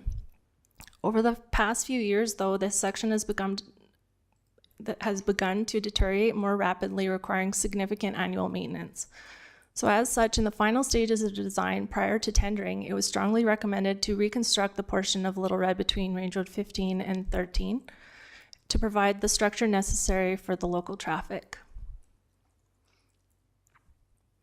The recommended tender came in below the revised engineering estimate that included the reconstruction, however, over the initial budget of 4.7 million. Provided the budget amendments proposed earlier were passed, which they were, there was sufficient savings in other capital programs to offset the additional funds required for the revised scope of work. As part of the agenda, this report has been shared online. The public can watch the videos stream live and through recorded videos. Direction on this matter will be included in the meeting minutes, which are published online and summarized in the county news. The alternatives are to approve administration's recommendation to award the contract for Phase 3 to Central City Asphalt in the amount of 5.8 million, change the scope of the project and re-tender, or deny administration's recommendation and cancel the project. It's our recommendation that council approve the contract award for Phase 3 to Central City Asphalt in the amount of $5,862,138.75, not including GST, and an additional 7.5% contingency. Okay, thank you for the report. Are there questions of administration regarding this one? Last chance. Not seeing any hands. Councillor Brewster, this is your area. Thank you, and thank you for the additional information on the range. That's much appreciated. I would make a motion to approve the recommendation to award the contract for Phase 3 of the Little Red to Central City Asphalt as proposed. Okay, thank you. Motion to approve. Comments or debate? Councillor Gerard?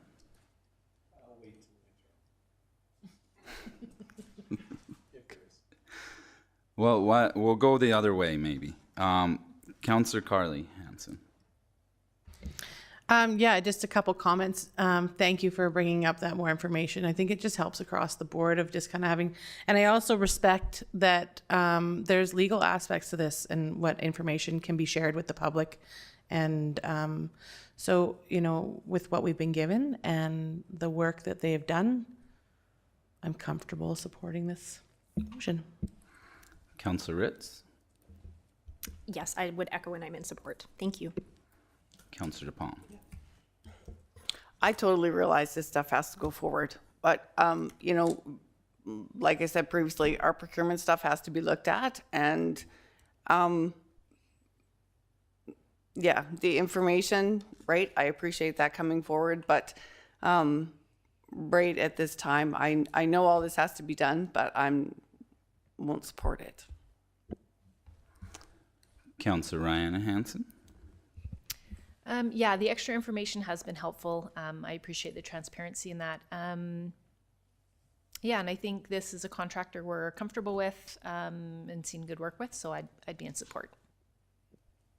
Councillor Gerard. Yeah, I'm gonna have to say I am supportive. We did talk about this during our initial budget talks, and we had it in there for a little bit less. And the one thing that, you know, kind of, I wish we would have saw this come by before the amendment, but nevertheless, I would be supportive of this. Thank you. And yeah, hearing some concern around the table too. I think this council is committed to looking at our procurement, and to me that's a little bit of a separate issue. We've identified that on our strategic plan, and I do look forward to working through that.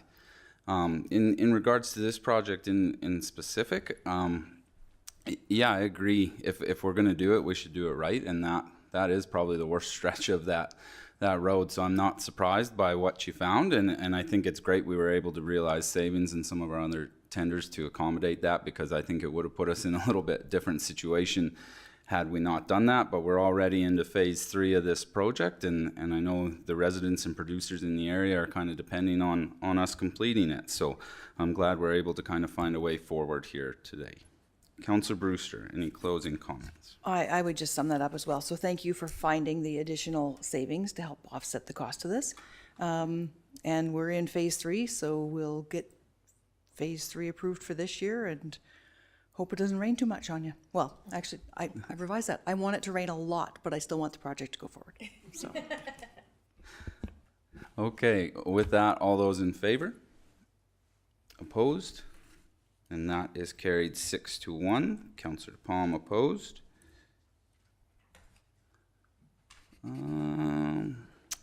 Is lunch here? No. Okay, we're going. Ms. Rodwell's just excited we're getting to legislative. So. Item 5.7, when you're ready.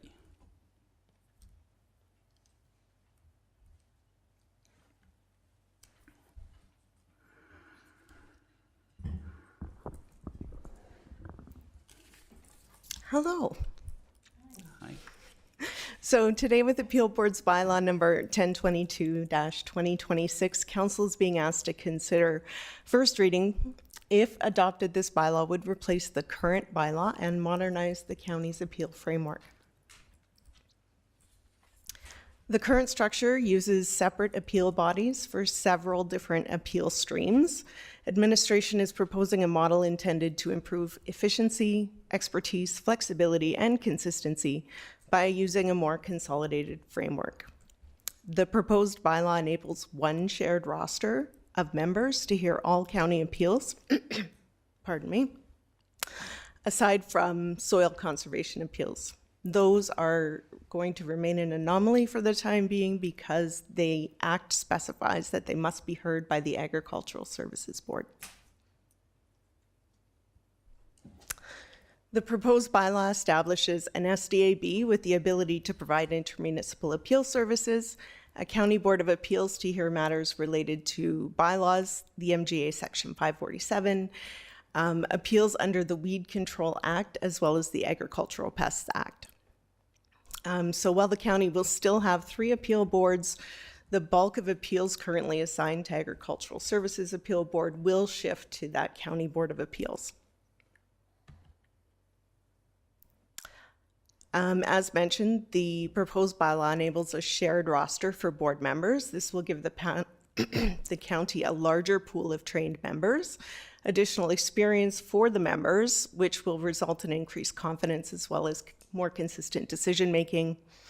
It will improve scheduling flexibility and reduce duplication for administration of the board and training of members. Appeal boards meet in response to appeals filed, so it's difficult for municipalities to accurately estimate the number of appeals they may receive in a year. It means it's also difficult to gauge how many board members may be needed. So recently, administration has received multiple inquiries from neighboring municipalities who are in need of a SDAB service provider. The bylaw proposes to give authority to the CAO to make board member appointments to the Subdivision Development Appeal Board as well as the County Board of Appeals. If this is granted, it does provide administration with the flexibility to quickly and efficiently assist our municipal neighbors.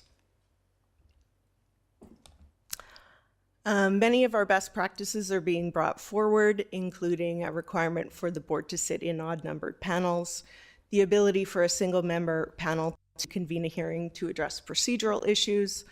Panels choose a presiding officer from among those assigned. This was a more recent change. It helps to ensure equal skill development across board members. Hearing costs will remain status quo. That's the good news for today. No change to honorariums or expenses. Your options are to provide first reading of the bylaw, or provide first reading and direct amendments, or maintain the existing bylaw and direct process improvements through policy. The recommendation is that Council give first reading to bylaw number 1022, 2026. Thank you. Thank you for the report. Council, are there questions? Councillor Brewster, go ahead. Thank you for the report.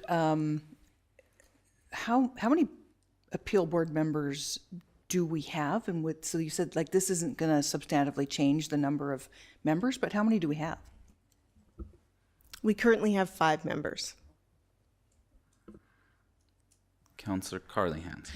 So on that, it said 10 members it needs to, so we'll be putting out another call to hire for members or whatever for the board. 5 more? Correct. That would be up to 10 members. And again, it would depend on what we hear from our neighboring municipalities and what their statistical history looks like with regards to appeals. Okay, perfect. Thank you. Councillor Ritz. Councillor DePalm. That was a lot to read through and wrap my head around. But I guess one question I do have is council right now appoints these board members. So why would we take it away from council to give to the CAO? I'm just not 100% sure on the reasoning for that. Primarily for flexibility. So right now, appointments made are subject to the council meeting routine or schedule that's already established. Particularly if we do start to respond to some of our neighbor municipalities, we might need to ramp up those board members quite quickly. Okay, but so would the appointments be then like once a year? So you're looking at like more than just the once a year, once every couple of years? Generally, ideally, we would hope to do the appointments once per year. But again, using the CAO to make those appointments gives us that flexibility if we need to appoint additional members. Okay. Councillor Rihanna Hansen. Questions? Yeah, just looking at the background here. So this is just stemming from some changes legislatively, or were we experiencing some issues with the current? In 2025, we heard our first appeal under the Weed Control Act. That was heard by the Agricultural Services Appeal Board. And there was a lot of work to get that board up to speed in regards to the body of knowledge and the experience that appeal boards need. It's very much outside of their normal scope of work. So primarily this was an amendment to address that. Okay, thank you. Councillor Gerard, question? I have one. So my understanding is the other part of this is kind of in response to helping some of our partner municipalities. And I'm just curious about those service agreements. I know they're alluded to in the bylaw. So do those service agreements come to council? I'm just curious about, I want to ensure that if, I got no problem if some of our neighbors don't have SDABs helping them out, but I'm just curious, wanting to make sure, one, that, our staff and everything are compensated for their time, because these do take a lot of time. And I know in the past our members haven't seen maybe enough appeals to keep interested, so that I just want to make sure we're not going the other way too far and burning out those members as well. Through the CAO to council. So burnout of board members is a real thing. So it comes to that flexibility of appointing board members. Pardon me, what was the first part of your question? The service agreements and just Okay, making thank sure you. staff time's compensated. So right now we're looking at building the service agreement so that there is a base annual fee payable by a municipality. That would cover training costs of board members, and then each appeal would be on a cost recovery basis. Okay, no, that helps for sure. If there's no further questions, council, we would be looking at this time for a motion for first reading. If someone wants to do that. Councillor Rihanna Hansen. Yeah, I motion that we give first reading to bylaw number 1022/2026, the Appeals Board bylaw. Okay, Councillor Gerard, any comment or debate on that? Councillor Brewster, Councillor DePalm. It's kind of a question. So this will go out to the public. Is that the same thing? No, it just comes back in 2 weeks, that kind of thing? Okay, I just wasn't sure. Oh, you guys are making this tough. I guess going to Councillor DePalm's questions earlier, I do have some concern. It's not really concern, but giving the authority away to the CAO, to me, I get where you're going with the increased flexibility. We as council already advertise and appoint for boards. I feel like that flexibility is really only needed kind of, initially to kind of get us closer to that 10-member range. And I also, the part about term limits, I get trying to retain good members, but I do feel that boards have term limits for a reason, and sometimes turnover isn't a bad thing. So all in all, though, I do generally agree with where you're going with this. The egg services piece, that was something we heard even during the provincial audit, that we needed to make the changes there. So that desperately needs to get up to speed. So based on the process for this, I guess I would just try and propose an amendment to section 24 to keep that retained as council as the appointer. And I would be open, understanding that it kind of needs a redraft and to come back for second reading. I could see us going to 4-year terms. 3 4-year terms would give a lot more extra time for the applicants we do get. And I don't know if we could build in even a clause to, if we're short the 10 members, that would give some flexibility for appointing throughout the year. But to keep it consistent with what we do with our other stuff. So I would throw that out as an amendment to first reading to relook at section 24. But, so with that, we can go, Ms. Rodwell, you want to comment? If I may, Mayor Ramsey, it sounded like there was a couple of questions in there.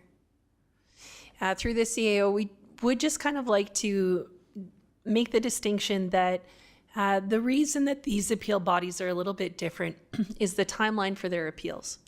So I'll have Ms. Carrillo fill in any gaps here for me, but I believe an SDAB appeal has to be heard within 15 days, 30 days, but you have to get to notice of hearing within 15. So you're in a very short time period to get that appeal scheduled. When you get into your agricultural appeals, those timelines are even faster. I believe in weed appeal is 5 days. So given those timelines, our kind of fear as administration, and not fear, but what we're trying to balance here is that there is the possibility for those appeals to stack up on us unexpectedly. So what the appointment process for the CAO allows us to do is to essentially bring in an appeal board member, even if it had to be on a short-term basis. So if we ended up with a few appeals stacked on top of each other, we would have the ability to go out and find a trained appeal board member from another municipality and bring them in to assist us in getting through a bit of a backlog or a bit of a hard time. So that's why we're looking for that flexibility. Instead of having to wait that 2-week process to get us onto a council agenda, then to get us to the appointment, we would run out of the number of days. So that's why we're really looking for that CAO on this one, because when you have a committee, they're in a different situation where they don't have those timelines attached to their decision-making processes like appeals do. So that is the distinction here on these appeals and why they're so different and why we're asking for something different to be done. This would be consistent with the Assessment Review Board. We do a regional model for the Assessment Review Board. That is managed by the City of Red Deer, and administration has 100% appointing authority on those Assessment Review Board members. So we're looking to go a little bit more consistent with that model. Yeah, I appreciate the clarity there. I feel my amendment still stands. I think once going up to 10 members totally makes sense to increase that flexibility, and I like where you're going with the panels of 3 and 5. I totally get the direction you're headed. I do feel once we gain members that we could keep up through the council process, and like I say, we could even add a catch-all statement that would give the administration the flexibility, you know, if we're short members or something like that. And in that way still keeping consistent with other council committees. So yeah, I would just like to reiterate, I guess it's amendment to section 24 that when this would come back for second reading, we can maybe, I don't know if there's we can do it as an option or if council's favorable to just to see that. I get we're trying to be timely with this, so I don't want to just defer it and send it back to the drawing board, but you know, I feel like there's some flexibility there that would keep in line with council. So with that, we'll go back around. Councillor Ryan Hansen, you started, so we'll start with you speaking to the, well, I guess, is that amendment friendly would be the first question. Sure. Okay. Mayor Ramsey, we just require clarification if you want to amend section 24 today or if you want administration to bring back revised language for second reading. No, I don't want to get into trying to wordsmith this on the fly. I think, you know, you guys know what you're doing, and that could come back at second reading, and that still gives council time, would be my opinion. And I'm hearing that is friendly, so we wouldn't have to debate that amendment. I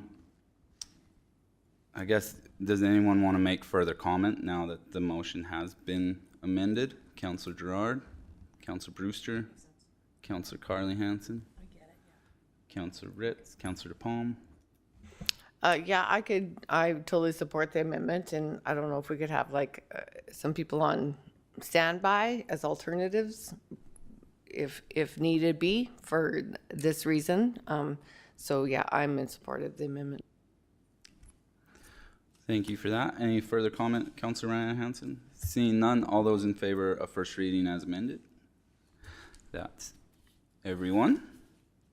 Okay, now how are we looking for a break? Still no? Okay, we're going. Item. Yeah, I think it'll work out because we have public hearing at 1:30, so as long as we're done by 1.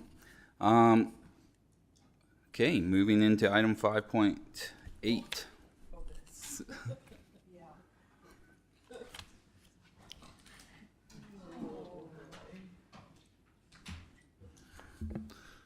Good morning. So I'm here to go through the consider second and third reading of bylaw 1020/2025-A regarding the speed limit increase on Range Road 270 north of Highway 11 from 60 kilometers to 70 kilometers an hour.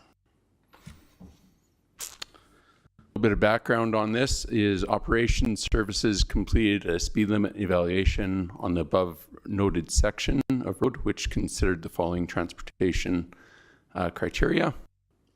road cross sections, intersection site distances, road profile, entrances, driveways, design speed, clear zone, length of road.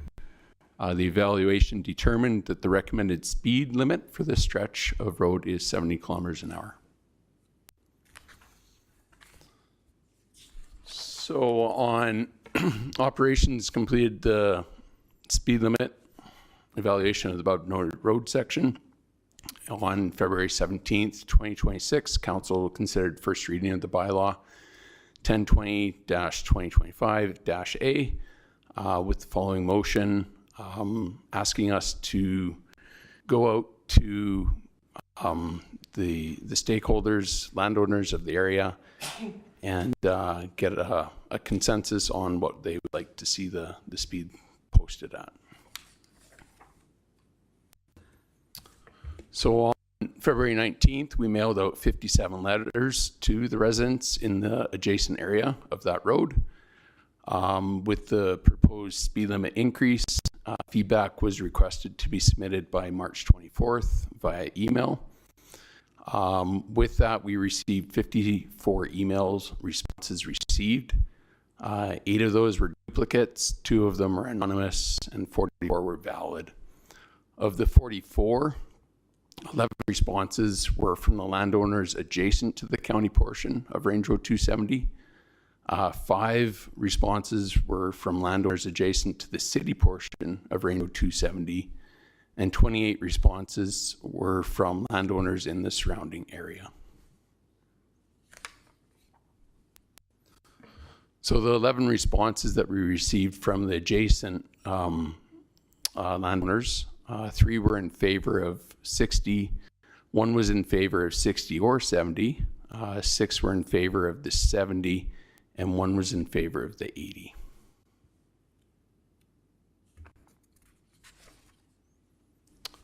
So financial implications, should the speed limit increase be put in place, the cost to install 70-kilometer regulatory signs would be incurred. The communications plan is part of this agenda. It's been shared online. Public can watch the video live stream or through recorded videos with closed caption capabilities. And direction on this matter will be included in the meeting minutes, which are published online and summarized in the county news. So our alternatives today are refer the bylaw for further information, not adopt the bylaw, which will result in the speed limit on this portion of Range Road 270 remaining at 60 kilometers an hour. And our third option is to give second and third reading to bylaw 1020/2025-A to repeal bylaw number 2024/19 and amend bylaw number 2011/38. And administration's recommendation is to give second and third reading of the bylaw 1020-2025-A. Perfect. Thank you for the report. Are there questions of the report? Anyone? Councillor Palm? So thanks for doing all that. So reading all those emails, those people were like not on the road, they were other places then, is that my understanding? Through the CAO to mayor and council, that is correct. So most of the emails that we received were outside of the the road adjacent to that road. Okay. Most of them came from outside of the area and were in relation to either the south portion of Range Road 270 between Highway 595 and Highway 11 and or outside of that area. Okay, and sorry if I'm asking this question again. So the other part of the road, is that on either side of that road? And is it 70 or 80? Like, I know the highlighted part of it is where we're talking about, but the other portions, I just don't remember the speed limit. North and south? Yeah. Through CAO to mayor and council, so the east-west portion of Township Road 384? no, like, or south of Highway 11. South of Highway 11 is down to 60, okay, and that was done by the city just this past fall. down to 60? Yeah. Okay, and then Township Road 384, to go north on that, is that a gravel road? Like, go across 384 and go north, that's gravel up there? Or pavement? That is gravel, I believe. Oh, okay. So Township 384, is that all gravel then too? No, that is a paved road, chip seal road. Okay, and sorry, what was it, the speed limit on that? The speed limit on that ranges from 70 to 80. Okay, okay. Okay, thanks for the clarity. Councillor Ryan Hansen. Thank you for the report. I did read through all those emails, so a lot of different opinions, and this is helpful just to know where those different opinions are coming from. And I don't know, this is a question for me, like, I don't know if we give more weight to the people that actually live on the road versus those that just use it, but it did seem 60 wasn't great. Anyway, the report was good. I appreciate everything that went into it. I don't have any further questions. Okay. Councillor Gerard. Sorry, maybe you answered it, but 270 north of 384, what's the speed limit? Through CAO to mayor and council, it is 80 kilometers. It's on a gravel road. Okay, thank you. No, I really like the feedback from the residents that actually live on the road. That's super helpful. Listening to the residents, they live there. That's what we should be doing. So that's all the questions I have right now. Okay, Councillor Brewster, questions? I don't have a question. They've already been answered, but I just want to say that I appreciate all of the work that went into this and also then breaking down for us where everybody lived. That was very, very helpful. Thank you. Councillor Carly Hansen, questions? No questions. Councillor Ritz, questions? Just thank you for compiling everything and for the report. I just really appreciate you putting that all together. And yes, this is definitely one of the largest issues that I have faced as a counselor as far as getting feedback. To this day, I'm still getting weekly communication on this. So thank you for putting it on the report. Okay, I don't have any questions. So, Councillor Ritz, this is your area if you want to make a motion for second reading. I move we give second reading to bylaw number 1020-2025-A. Okay, second reading to increase the speed limit to 70 kilometers an hour. Councillor DePalm, comments or debate? Yeah, I can support that. I think some of these people that were in the emails are still going to be unhappy because I don't know if they actually think, no, it's this part of the road. And if the city lowered theirs down to 60, yeah. So I don't think I've seen a lot. Anyways, I'll support it, and I guess we'll see what they say after it changes. Councillor Ryan Hansen. Yeah, I'm in support of the 70. I think we do need to weigh in a little bit more on people that actually live on this section. It did seem to me that those that lived, further away were in favor of the 80, but yeah, I'll give more weight to this and I'll be in support of the 70. Councillor Gerard. Yeah, I'd have to support the 70 as well. I think it's really important that we listen to the residents, like Councillor Hansen just alluded to, and I think that they're the ones that are most impacted, the ones that live on the road. So if they're fine with this, the majority are fine with 70 kilometers an hour, I'm fully supportive. Councillor Brewster. I agree with everybody else. I think the people who live there have the most impact on them to what the speed limit is, so I definitely support the 70 kilometers an hour. Councillor Carly Hansen. Yeah, I am also in support, and I appreciated reading all those emails and seeing where people stood on it. But ultimately, I was looking at it thinking, where am I in the right to decide what the speed limit's on there? So of course, the evaluation that was done by operations. It was done by And they say that the speed limit for this stretch of road should be at 70 kilometers an hour. So that's what I'm going to base my decision on. Yeah, thanks for all the comments. Certainly, yeah, a lot of feedback, as was alluded to, a lot of emails to read. Certainly a lot of frustration, and I would agree, a lot of confusion still about all this. And I get it's tricky. This has been a challenging stretch for us in the situation as the traffic counts have grown. I would agree the large majority of the folks that wrote in are opposed to the 60, and it seemed to create some challenges out there as well. You know, I think that stretch of the cities, you know, hopefully they kind of follow suit and look at this with us. I know our work with our regional collaboration committee with the city, you know, trying to look at some ring road solutions out there and trying to alleviate, as was indicated by a lot of the residents, you know, it was never really built for the traffic it's seen, and we're trying to mitigate this the best we can.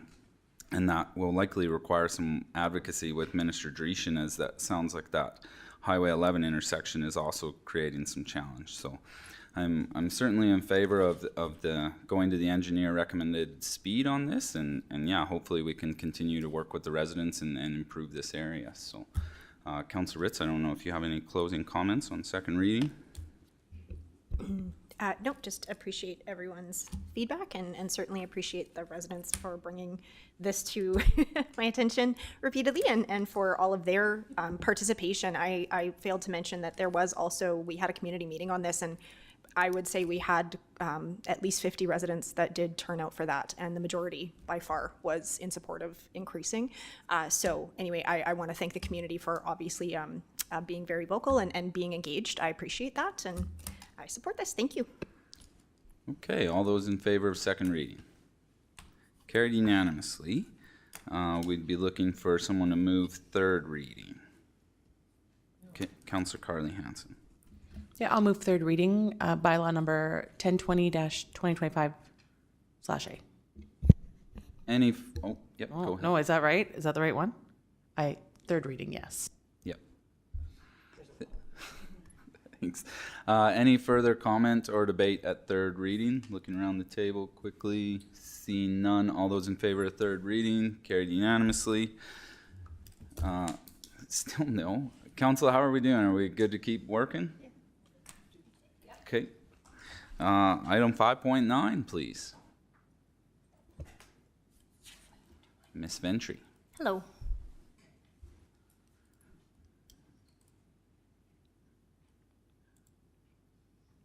This is to consider deferring the offsite levies that are owing on the northeast of 163927 west of the 4th for a recently approved accessory building. So just a little bit of background on offsite levies. I don't know if we've done a deferral yet in here, but an offsite levy is a charge imposed by a municipality on developers to help fund infrastructure needed to support new growth. The purpose is to ensure that growth pays for growth rather than our existing taxpayers, and this helps municipalities recover costs for major infrastructure expansions. So what it can fund is transportation infrastructure such as roads and interchanges, water supply treatment and distribution centers, wastewater and stormwater system, or regional and shared infrastructure tied to the development.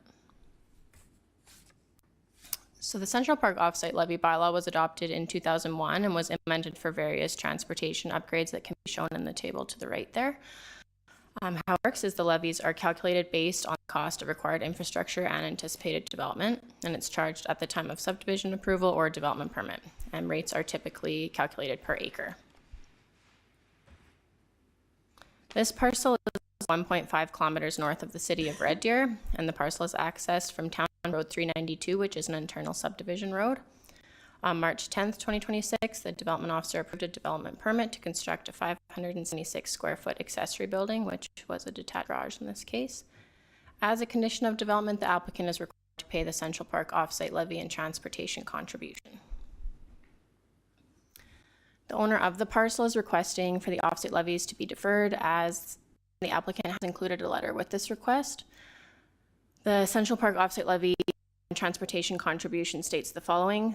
2A defines development as the addition to or replacement or repair of a building and the construction or placing any of them in, on, over, or under land 2B states the development area shall mean and include the total gross area of all the lands within the boundaries of the area proposed to be developed, without deduction of any kind for lands required to be dedicated for highway or for municipal, school, or environmental reserves.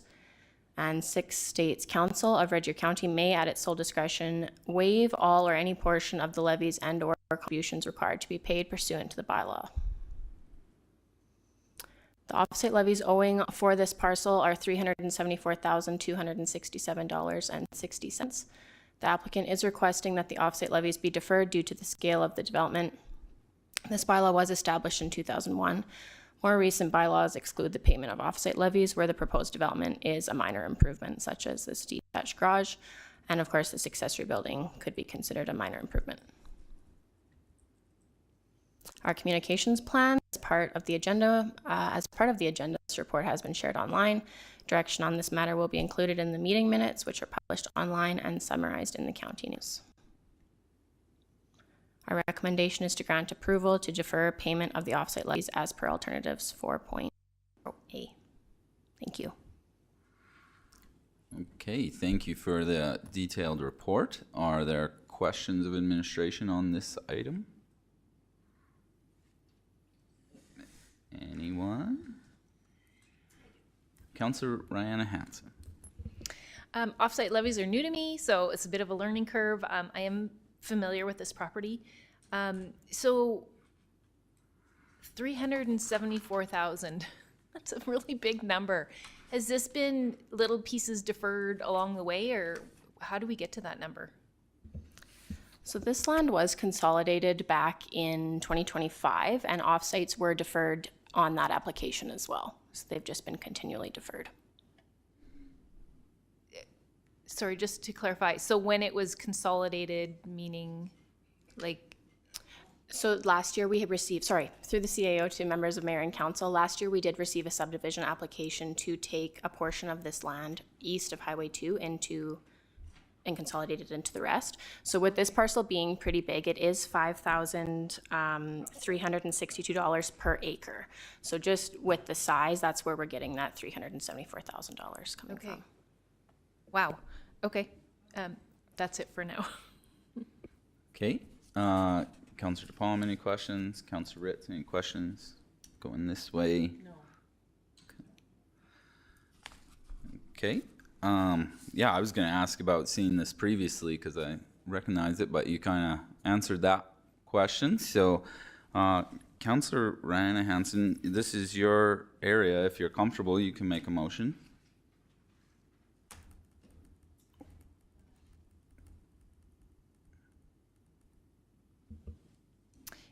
I move that we grant approval for deferred payment of the offsite levies as per alternative 4.0A. Okay, thank you. Motion to approve the deferral. Councillor DePalm, any comments or debate? Councillor Ritz, going this way. No. Councillor Brewster. My comment is that this just makes sense, so.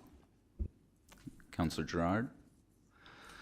Yeah, I agree. We've done this in this area quite frequently. It's as alluded in the report. It's kind of an old plan, and you know, we would really impact residents if we started enforcing $300,000 and some on a 24 by 24 garage. So yeah, unfortunately, the results of an outdated plan, but we kind of mitigate it and work through the process, and we've done this before for other residents in the area, so I can support it. Councillor Rihanna Hansen, any further comment? Seeing none, all those in favor? Carried unanimously. Yeah, we will take a break as lunch.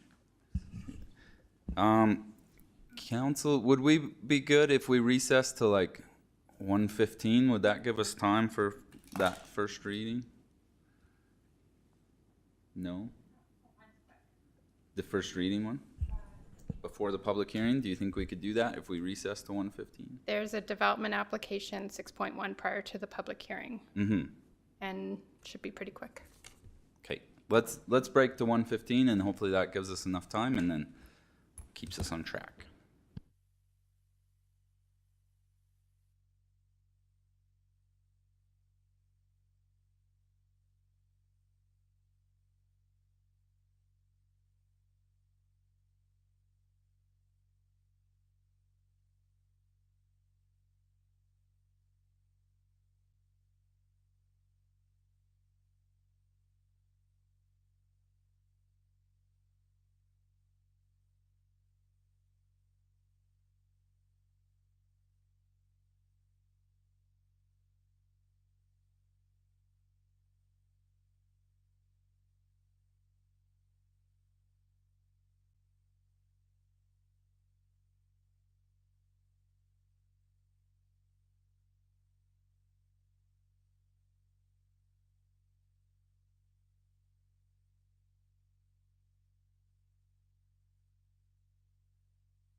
1002/2026/-D, a bylaw to amend bylaw number 2022/26, the land use bylaw, as follows. Amend Part 34, Direct Control District 9A, Liberty Landing, Section 4.4.1, Medium Density Residential, subsection 4.2.3.2 by adding notwithstanding Section 68.4 and 68.5 at the beginning of the section. The section would read as, notwithstanding Section 68.4 and 68.5, a two-vehicle parking pad shall be constructed in the back of the lot to at least a gravel standard when a front attached garage is not present, and to set a public hearing date for June 16th, 2026. So the intent of the proposed amendment is to allow gravel parking pads at the rear of a lot for a multifamily, multi-attached dwelling. So basically the multi-attached dwelling is 3 or more dwelling units. Okay, skip.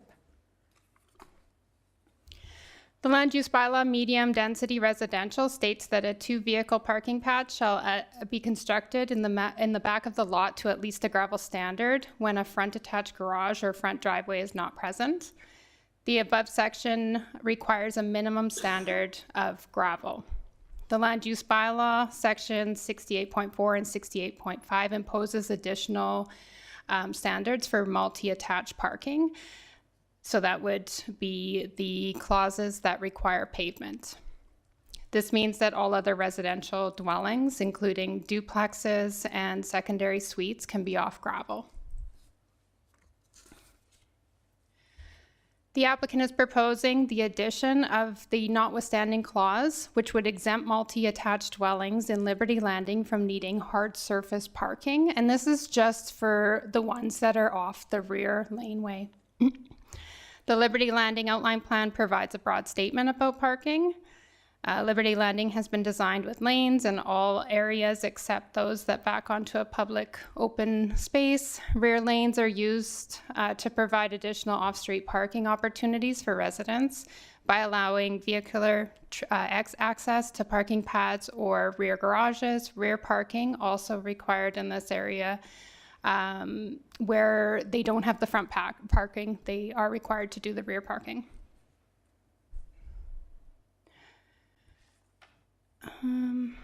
So sections 68.4 and 68.5 are intended to ensure that large multi-attached developments located on a single parcel provide hard surface parking. So where you would typically see this is when you have a larger development on one lot and you would see multi-family units constructed on that lot. And oftentimes it's designed in a way where they have an internal parking pad, and that would all be required to be hard surface. The way Liberty Landing has been developed out, they all have individual lots. So most of them are accessing off the rear lane. And this would really look no different than if a duplex or a single family dwelling was also accessing the same way. So the applicant is looking to decrease the economic challenges of building with requiring hard surface parking for these types of lots. This requirement on townhomes specifically is counterproductive to accommodating housing in an affordable way.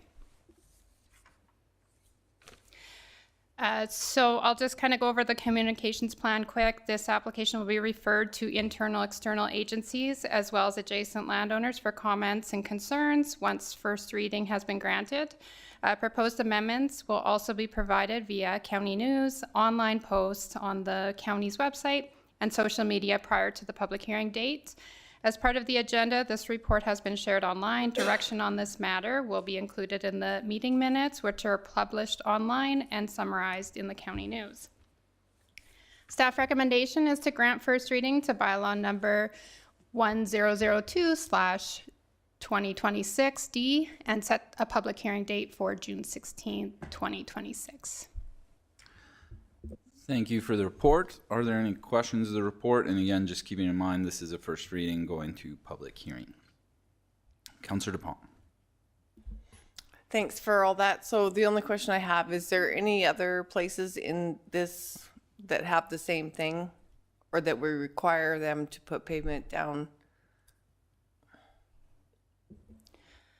So the way that the section is written, it's only required on multifamily dwellings. So this picture actually gives a really good image of the paved parking paths at the rear of each one of those. If those were duplexes, they could have gravel. If it was a single family dwelling or the zero lot lines, they could have gravel. So they're just asking for that lower standard to provide more affordability for their development out at Liberty Landing. Okay. And so there hasn't been any built that out there already with this standard already that we're now decreasing.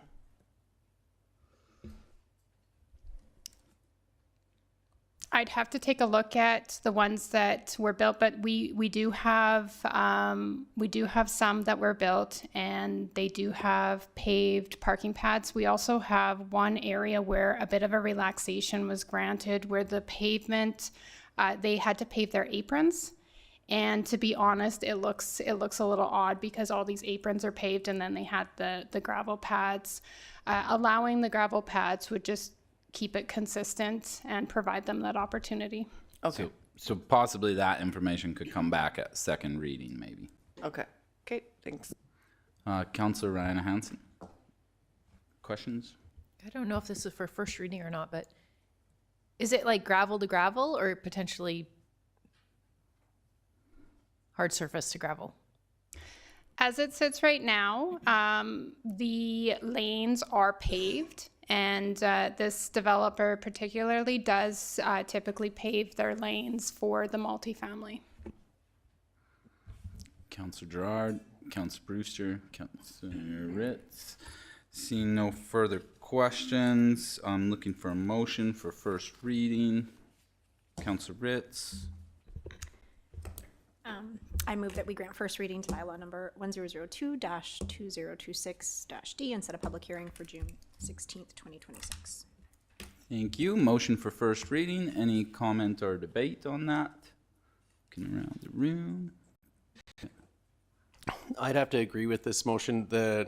Keeping the affordability down, I think will do great for the developer and for the county, so I'm fully supportive.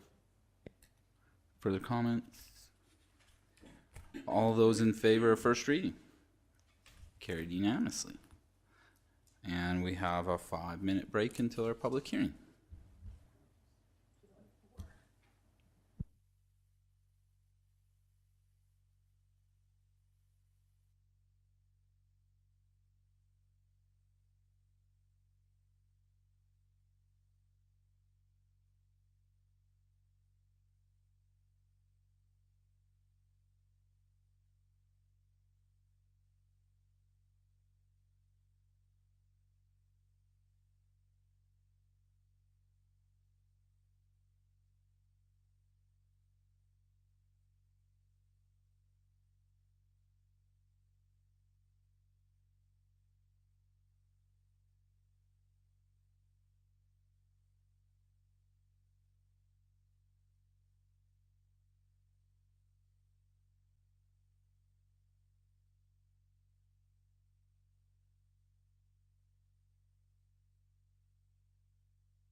a public hearing for bylaw 1002/2026A.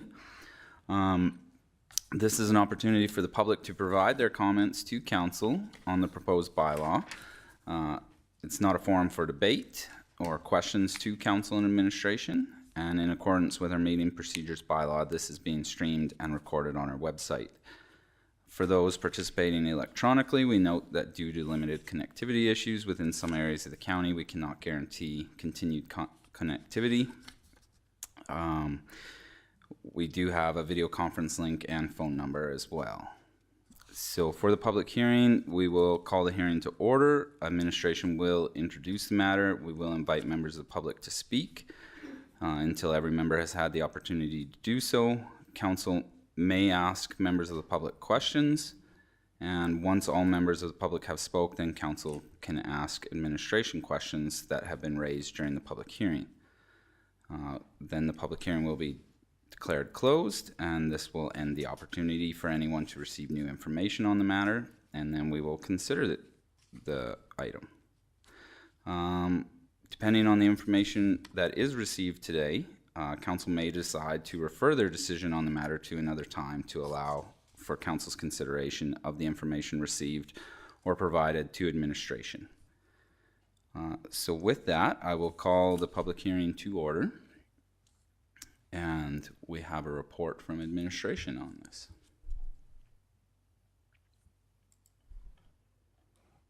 Hello again. This is to hold a public hearing for bylaw 1002/2026-A to redesignate lots 1 to 5 and lots 8 to 11, block 5, plan 152-1185, and lot 20, block 5, plan 162-1230 from general commercial district, which is C2, to the business service industrial district, BSI, on part of the northwest of 283727 west of the 4th. On March 3rd, 2026, council gave first reading to bylaw number 1002/2026-A. The intent of the application to redesignate the above lands from general commercial district to business service industrial district is to accommodate current market trends. The parcels are located on the east side of Gasoline Alley within the Energy Business Park and are accessed from Willow Street, Petrolia Drive, and Energy Boulevard, which are paved county roads.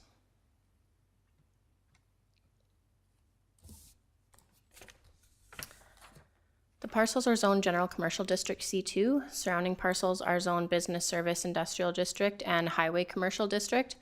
The parcels are located within the City of Red Deer Intermunicipal Development Plan and are within the county growth area. The lands are shown as mixed industrial on the land use concept map. And the parcels are located within the Gasoline Alley East Major Area Structure Plan and are shown as existing commercial light industrial within the land use concept map. The parcels are not located within an environmentally significant area. So the zoning differences. So this is our current zoning to the proposed zoning. So from discretionary in C2 to permitted in BSI, we have a recycle depot. Permitted uses allowed in C2, not allowed in BSI. I won't list them all, but casino, hotel, motel. Additional discretionary uses that are currently allowed in C2 but would not be permitted in BSI are cannabis retail sales, daycare facility, and outdoor storage as a principal use. So these are the proposed zoning uses that are not currently permitted in C2. I won't list them all, but I did note at the bottom that the uses listed above have not previously been located within the Energy Business Park, so the redesignation will not create any non-conforming uses. Our communications plan is the application was referred to internal and external agencies as well as adjacent landowners for comments and concerns. In addition, public notice was provided online and in the county news and is attached in Schedule 4. There were no written comments or concerns received at the time of writing this report, and we still have not received any concerns. Our recommendation is dependent on council's decision relative to the information received during the public hearing process. Either, I guess we only have one, is to just defer to the decision on the application per alternatives 4A. Thank you. Okay, thank you for the report. Are there any questions of administration before we open it up to members of the public? Councillor Gerard. How many applications do we have right now for any of these uses for BSI?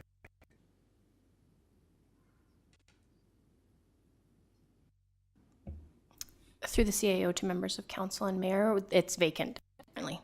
So this is just some think ahead to Correct. bring in more. Okay. No, Yeah, the landowner is seeing that there would be more opportunity for him to fill these spaces in a BSI zoning. excellent. Thanks. Welcome. Councillor Brewster, any questions? Councillor Carly Hansen, Councillor Ritz, Councillor Palm. Yep. I guess the one question is, why are we deferring it instead of dealing with it right now? Through the CAO to members of council and mayor, my applicant did receive an opportunity last week for a potential buyer to keep the C2 zoning. So he is hoping to keep this process moving should that deal fall through. If it doesn't, this would then be canceled. Okay. Councillor Raina Hansen. I do have one and just, yeah. The only changes in use that kind of caught my attention were the hotel motel piece. If we went to BSI, given what is right across the street from this, I don't know, does administration have any concern with that? I get the BSI kind of opens up flexibility a bit more, but I guess they could always apply for a rezoning if that's the way the sale went or whatever the case would be. But. So through the CAO to mayor and council, just a little bit of history on this one. It was originally business, service, industrial, then to commercial to try to hit that market, and now they're looking at just providing that flexibility again. Not all lots in this area will be redesignated, so those lots will have the opportunity to still have the commercial zoning, and as you alluded to, they would have opportunity to zone back. There's enough flexibility in the area structure plan to allow for either or, the commercial or the industrial, so really we're just trying to follow the market and what those demands look like. Okay, appreciate that. We will now hear from any members of the public wishing to speak on this matter. And our meeting procedures bylaw outlines how the public will participate in the hearing. And those wishing to speak will have a maximum of 5 minutes. At the start of your comments, please state and spell your name for the records and indicate your address. Once you finish speaking, please stay at the mic in case there are any questions. So with that, is there anyone in the gallery or online wishing to speak to this matter? I'm seeing a no from admin online. For a second time, anyone wishing to speak? And no one in the gallery today. Third and final time, anyone wishing to speak to this matter? Again, still nothing online. So confirming that no one has indicated that they wish to speak, does council have any questions of administration during what was raised during the public hearing? Any further questions? I'm following a script here. It's working. Okay, I'm not seeing any other questions. I do have a question on procedure, Ms. Rodwell. Typically, this is where we would declare the public hearing closed, but that limits council receiving further information on this matter. So is that still, if we close the public hearing now, then we could just bring back second reading for a decision, or should we recess the public hearing? We would look to the planning team, but you are correct that leaving the public hearing open would allow you to receive additional information, whereas if you close it, it is done. And so you wouldn't be able to receive any further comments or receive any more answers to additional questions when it comes back for second reading. So we'll just look to planning to see if they think that there would be any need arising for council to receive additional information. I don't believe there's any additional information that we're anticipating. Nope, makes sense. If their sale falls through, then we kind of know where we're at. Okay, I will now declare the public hearing closed on this matter. And we need a motion to defer decision. I guess, Councillor Ritz, it's your area. I don't know if you want to make that. Sure. I move that we defer the decision on the application per alternatives 4A. Okay, any comments or debate on deferral? Not seeing any hands. No. All those in favor of deferral? Carried unanimously. And we're looking for one more motion to get us through this. Councillor DePalm. I would adjourn our meeting at 1:40. 1:40. All those in favor of adjournment? Carried unanimously. We'll just give administration a quick 10 minutes to reset.